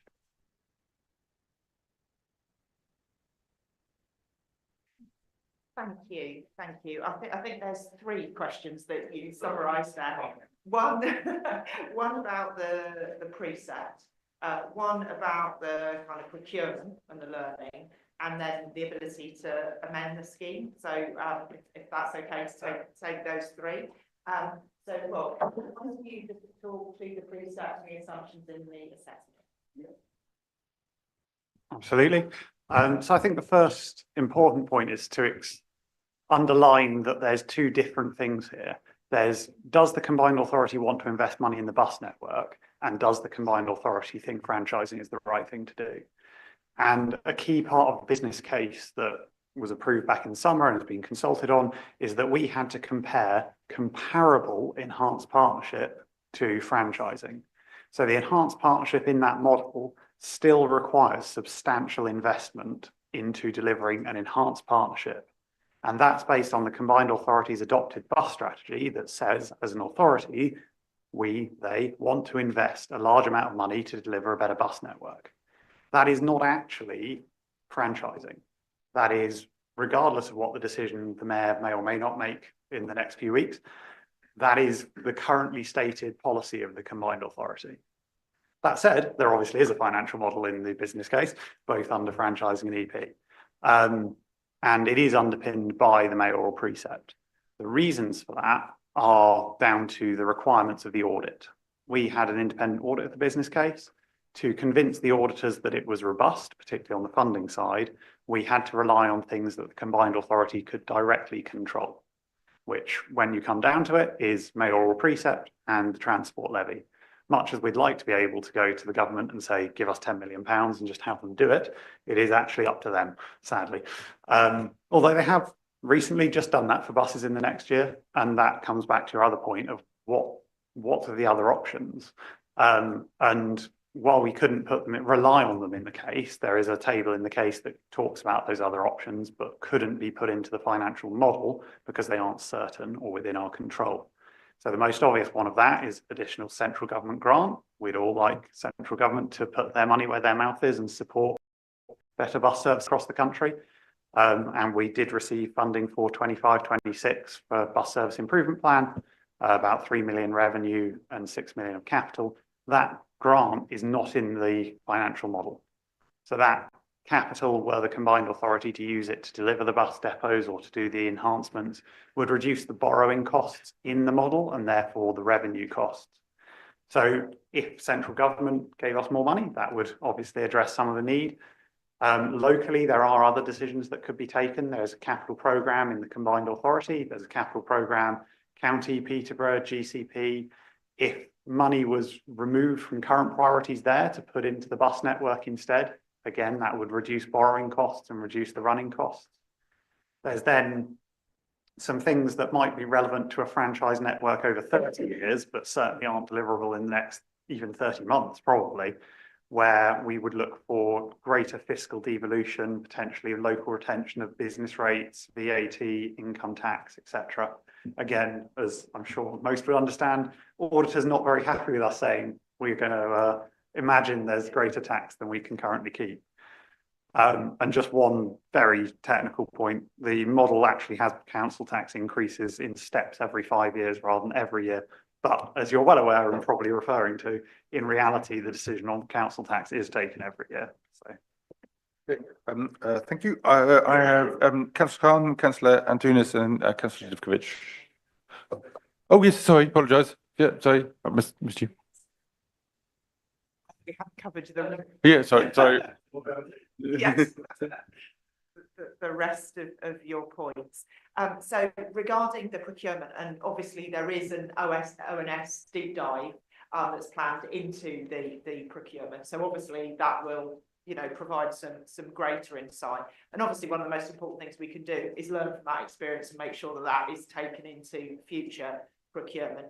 But I suppose there was a couple of things I just wanted to come back on that. Obviously, although there has been an issue there, and that's well documented, we obviously do have a successful procurement of many groups, which Andrew and Andrew's team oversee. We have over 80 that are contracted, and do learn a lot from those as well. So it's obviously about balancing what works and what doesn't work and understanding all of that. Obviously, in the particular instance that we experienced at the end of last year, we had an operator that tendered and then chose not to be able to go ahead based on their original tender. So that we need to, we can't say any more than that, given the legal issues around procurement, but that is the position we had, and we need to learn from that. Obviously, the best form of market testing is doing, and obviously we've all learned from what's worked and what hasn't worked, and making sure that we're considering some of the points that have been raised at this meeting this morning around the age of the vehicle, the emissions of the vehicles, the cost of the vehicle, recognising that a lot of the costs are in the driver, the length of the contracts, and all of those. So all of that learning will be an important part of filtering in alongside the experience of other places that are procuring these larger franchise tendering exercises, what worked, what was challenging, what didn't work, and make sure we filter all of those into the proposals. If there were a decision to franchise, that we would then go ahead and franchise, put proposals in front of the committees for decision, and then move ahead. So I guess what I'm very keen to do is to welcome the deep dive and also make sure that the learning that comes out of that filters into the next stage of the work. You asked a final question, which is about opportunities to amend the scheme, and I'll hand over to Andrew to cover that for you. Thank you. I think I understood the question is more around adapting services over time, and yeah, okay. So I think that links back probably to getting it right in the first place around that network design, linking back to how the current network operates, and then putting that stability in for residents and sort of getting that linkage to what residents want to see from services as well with that engagement piece. Naturally, over time, as you know, potentially new developments come into the area, which has been forecasted in the assessment, and new sites and new businesses to attract and new places to link to. We'd link that back in our implementation planning around those service planning guidelines I mentioned. Link back to that performance management framework and that development framework around where are the opportunities for growth, where are things not working too well based on the metrics. How do we link those things together in terms of assessing those and bringing them through the governance process for final decision making? But it will always be, I think, that balance between that stability for residents to know their service isn't going to be changed too much if it's working well, and because you want to get the merits and the benefits from that in terms of that stability for people to plan their lives around, versus naturally having to change things over time. The legislation and the scheme itself affords the opportunity for authorities to do that once they enter into a franchising scheme. And there are levels to which you can do that. We have to work through from a legal perspective, but it does afford you the opportunity to make, you know, small changes to actual services within the network, as you prudently would need to do based on new development sites or new places to sort of serve. Thank you. Yeah, so I apologise for that. Councillor Bradnam, then I've got Councillor Khan, Councillor Antunes, Councillor Ivkovic. Yes. After you've called and all that. So a couple of things. I just wanted to emphasise the plea from Transport and Infrastructure Committee that we should use this. You know, this is a great opportunity to make a much better network, and to emphasise the need to connect modes, so to connect our buses with our rail stations and also with the locations where transport is needed. So one of the questions was, can we make this an opportunity to link up much better with, for example, our home to school transport network? And from my part, I would say, can we also extend that to our colleges, which are not, of course, not part of our children's services, but our later learning. So it's just, you know, to really make an opportunity to link up with those bodies to make sure our transport is taking people where they need to go for both education, training, employment, and their other requirements like leisure and pleasure and meeting up with family and such like. And the other one is, I just wanted to point out, because it was raised at, I think, TIC and also at the Bus Reform Group, this, because we will be in control, there is the opportunity for cross-subsidisation. So whilst one might get a bit nervous about, the big operators working the big, likely profitable routes, as I understand it, when we're in control, we have the opportunity to use the profits of that to subsidise the less profitable routes. And I wondered if, we could have a bit of narrative about that. Yes, so I think on that final point, the principle is correct that yes, those profitable services that currently mainly are commercial, the profits that could be used from those services continuing to be profitable in terms of factories using them, which is really successful, could then be used across a wider network for services that perhaps aren't as profitable or don't cover their costs. Thank you. Councillor Khan. One thing that arose me from what you were talking was that you were talking about, I was talking about using smaller buses, 25-litre seater ones, and you're talking about the difficulty of procuring electric buses because of the high capital cost. It suddenly occurred to me that actually now we have mass production of delivery vans, which are a different scale of thing, and there might well be possibility of reducing costs for electric vehicles if we did that. That would probably need to be done through a pilot scheme. So I just wondered, just bear that in mind, were franchises to go ahead, but I just wondered what would be the opportunity for pilot schemes and experimental services? Would you be able to specify experimental types of service, or would that have to be only up to the contractors? I just wondered.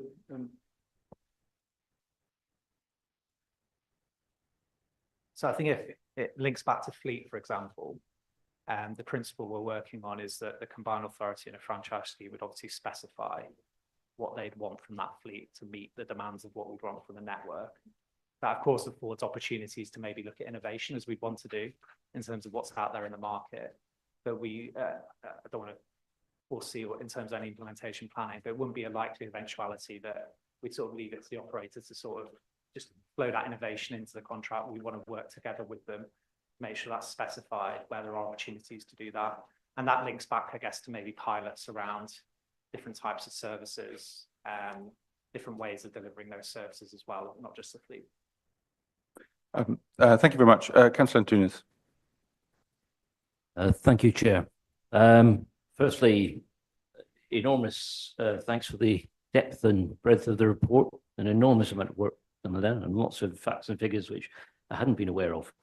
I have 4 areas of questions, and they're quite short questions, but they range into areas of the macro picture, and devolution will come into that, the infrastructure and delivery of that, and then the procurement, the tension between collaboration and competition, and then overall costs. So if I go to the first one, before I do that, I just want to very quickly make a quick observation. We have at the moment, under the current paper, something in the order, that was quite astounding, 69,000 kilometres a day provided by the bus service, which is quite a shocking figure, I found, but it shows the depth and breadth of our service. Between 2018 and 19 and 2024, it looks like we had a 32% reduction in the amount of bus service provisional trips. That was 29.3 million to 20 million. So it'd be interesting to understand why that came about, the perception, what the drivers were for that, and how that might be reversed. What is going to look at in terms of success, according to this, is a 13% increase in the number of trips. So we're looking at raising from 20 million to 22 million trips. That's what success will look like. So we're now investing a net present value of 188 million for a 13% increase, when we've seen a 32% decrease in services since 2018-19. Now, I suspect COVID and hybrid working might have something to do with that, but I don't know. So that was the general context in which I'm sort of presenting this. So the first one, the macro picture. You mentioned earlier, we don't know in the mayoral elections, things may change. Can I simply ask, we ask all the candidates, so they should be all on the table now, and asked, literally, we've consulted everyone under the sun. Why don't we simply ask them and what they will do and whether they in principle support this? Now, the bigger question on the macro, so there's 2 under this, is under the devolution white paper, Peterborough and that area may look, much as I would regret it, look like they will have a different devolved political area. Yep, and that will likely come about 2027, 28. That leads the question whether the combined authority will still be around in that time. Therefore, how is that going to be managed? Do the risks of the devolution white paper still apply? So if Peterborough comes in and the area becomes separate, are we bound? Who will actually manage the contract if the combined authority no longer exists after 2027, 28, which it may not? So again, I'm just raising some macro questions. That's my macro side. I will leave it with you. Thank you. A very wide-ranging. I think I've probably said that before, but I think you've possibly trumped previous questions there. So if I may begin with the last one first. In terms of the devolution white paper, obviously, as you say, there is an indication in there that local government reform is on the agenda, and it is proposed that the current situation of two-tier in many areas is reviewed and proposals are brought forward. Now, in this particular area, obviously, many politicians are discussing that currently, and there aren't, as I understand it, any definite proposals. But it is quite possible, as you say, that would be resolved for 2028. What the English devolution white paper does do, however, is emphasise the future of mayoral strategic authorities, one of which would be Cambridgeshire and Peterborough Combined Authority. Clearly, there may or there may not be proposals to alter the geography of that, but that we'll have to let time tell on that one. For absolutely at the present time, the future of mayoral combined authorities, whether they're called mayoral strategic authorities or mayoral combined authorities, is absolutely embedded into the English devolution white paper, with indeed additional responsibilities coming to mayoral strategic authorities as well. So there's obviously always the possibility of change, but my reading of the English devolution white paper is the future of the combined authority is very much a part of that, and therefore the plans that we're currently proposing about bus reform would continue pretty much as they are. Clearly, if a geographical change was made, that would have to be considered. But at this stage, we're looking at the geography. We've consulted on the geography of Cambridgeshire and Peterborough and advancing on that basis. I will have to ask the monitoring officer for any advice, but I presume any candidate can say what they can or will during an election period, and clearly, if there's any remarks on that, I'm sure the monitoring officer will guide me. But I think the other questions that we've got are regarding the net present value, the increase of patronage, and what you're really noting in your first point is that there's been a very significant reduction between 2018 and 2024, and then we're looking at increasing patronage, and that's where the importance of the outcome. That's one of the important strategic drivers for the proposals. So perhaps if I could ask Andrew to speak to the patronage reduction and also what the key drivers are for increasing patronage through the proposals. Thank you. Yeah, so I think in terms of the sort of data sets and the time periods, I think in this region, as we saw across the country, sort of pre-COVID, probably in the decade before, from even going back to 2010, there was a decline in bus networks around mileage operated, which linked back to passenger journeys.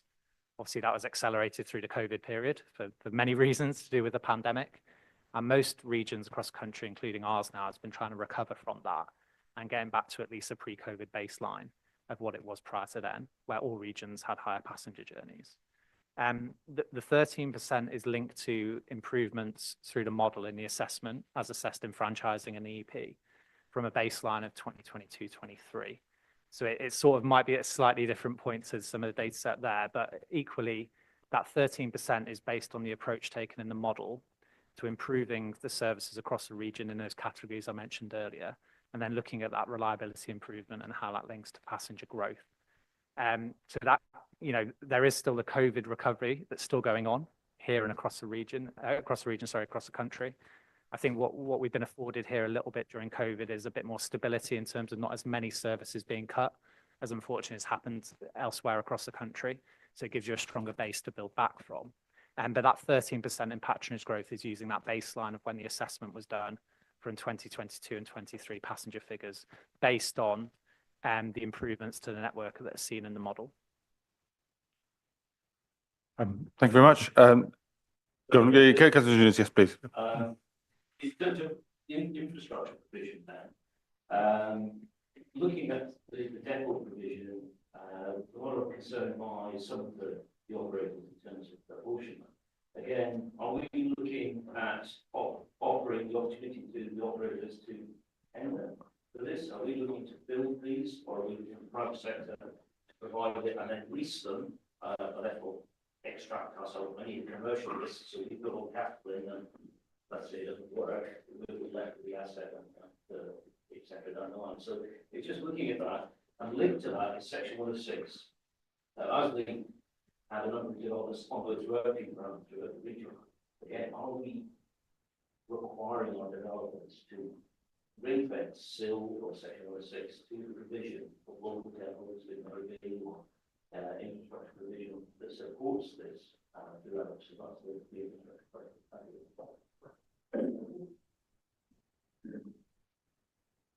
Andrew, if you could pick that up, and perhaps Matt, could you just speak to the legalities on the section 106 SIL point as well? Thank you. Yeah, I'm on, I think. Okay. So in terms of the depot strategy and linking it back to the operational management of those depots going forward, obviously a key principle of that strategy is, whilst the contracts are quite lengthy in terms of 7 or 8 years, as denoted in the assessment, we, as an authority in a franchising scheme, we wouldn't want to end up in the same position where you've invested that capital in a depot and then you haven't got that depot available or afforded to you to flow back into the next sequence of contracts, to keep that same principle of reducing the barriers to entry, keeping the competition going. So the intention in the depot strategy is for the combined authority to take the project management of building those depots and facilitating them onto the contracts. Obviously, there'll then be a balance between the apportion of risk and responsibility that those contractors take on for the length of the contract, and working that through from a legal perspective and a commercial perspective. But the intention would be to enable no operator, in effect, to own those depots, because that would sort of go against the principle of the strategy, which is to enable any operator to have the chance to bid for those contracts linked to the depot that's available for those bigger lots. We have a final speaker, Councillor Divkovich. Oh, sorry. Aspect of the question. Legal comment. We're going to come from Matt Cumberbatch, sorry. Thank you, chap. I've got away with that then. So in terms of the 106s, it depends what the Devo bill does long term. I think short term, I think the issue probably will be that we don't issue the planning permissions. That's dealt with at the constituent authority level. So if you're looking at how the 106s will be dealt with in terms of contribution, that would be for us to be working with constituent authorities, seeing if we are identifying any need there that would fit within the proper appropriate use of the SIL or the section 106, and then obviously looking to the local authorities to whether or not such terms could be put in when they're looking at issuing permissions.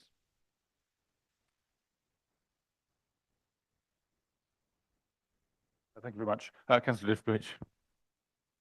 Thank you, Chair. I think it's important to emphasize, and Mr. Emery, you did speak on this, the fact that the next step is obviously for the mayor to make the decision. But if he doesn't decide to go for franchising, then the CPCA will quickly follow en route to enhanced partnership. So when we say enhanced partnership or franchising, it makes it look as if there are 2 options, then there's potentially another option not to do them. But really, it's making the case for franchising over enhanced partnership. And it's important to stick to the data. And the data is obviously strongly in favor of franchising. And largely in majority in support of franchising. And I think it's important to emphasize that, but then also it's important to clarify that, you know, if franchising isn't decided by the mayor, then the CBCA will anyway go towards enhanced partnership. Yep. Yes, that is quite correct. And DFT current advice is that you need to be on one path or the other. So yes, that is correct. Thank you very much. I mean, that's quite a good final comment, summarise it. Thank you so much for spending nearly 2.5 hours with us. Obviously, this is a subject of great interest to us and to the people of Cambridge and Peterborough, and is a big decision for the combined authority. So, from our point of view, I think it was well worthwhile the time. We covered a lot of ground. Yeah, really grateful to you. I mean, we had the opportunity to the committee to feedback some specific points to the board. The discussion, the points we've made have been captured and will be included in the papers for the board. So that I didn't pick up on anything in particular that we needed to raise. But the points we focused on, the points we made in the discussion, will be provided to the board for their discussion and then the mayor's decision. Councillor Brennan. Chair, and likewise, I just wanted to thank the members of Overview and Scrutiny for everything we collectively have done to try and make this, you know, our purpose is to improve papers going to the board and to make sure nothing's been missed out and to add value. You know, that's what our purpose is. So I think I'm glad we have, but I just wanted to check in what manner will all of these thoughts be conveyed to the board, because it would be a great shame if we've had all this, you know, helpful discussion and it didn't actually, in those clear terms of those areas that we've covered. Will they receive a briefing paper from this? Yes. So the account of this committee discussions and the Transport and Infrastructure Committee's discussions will be provided to the board. I mean, obviously it hasn't been written up yet, but it will be go over what we've done. I mean, it's also worth pointing out that the mayor and one of the board members was present to our discussion as well. But yes, there's a written account. Yes, thank you very much. We do have a rather a timing issue. We have to finish pretty much at 1. Other people have commitments, in particular the Chair of Skills and Employment. I wouldn't be surprised if some people wanted to have a very brief break. If you could keep it just for 2 or 3 minutes there and back, that would be wonderful, and then we can pick up again with the Chair of Skills and Employment, who's there ready. So yeah, just if we can just 2.5 minutes. Yes, please. Yes. Yeah. Although we can thank them. They're definitely worth thanking them many times for being here and all for the work you've done and the long amount of work that you're undertaking to do over the coming years. In particular. Yeah.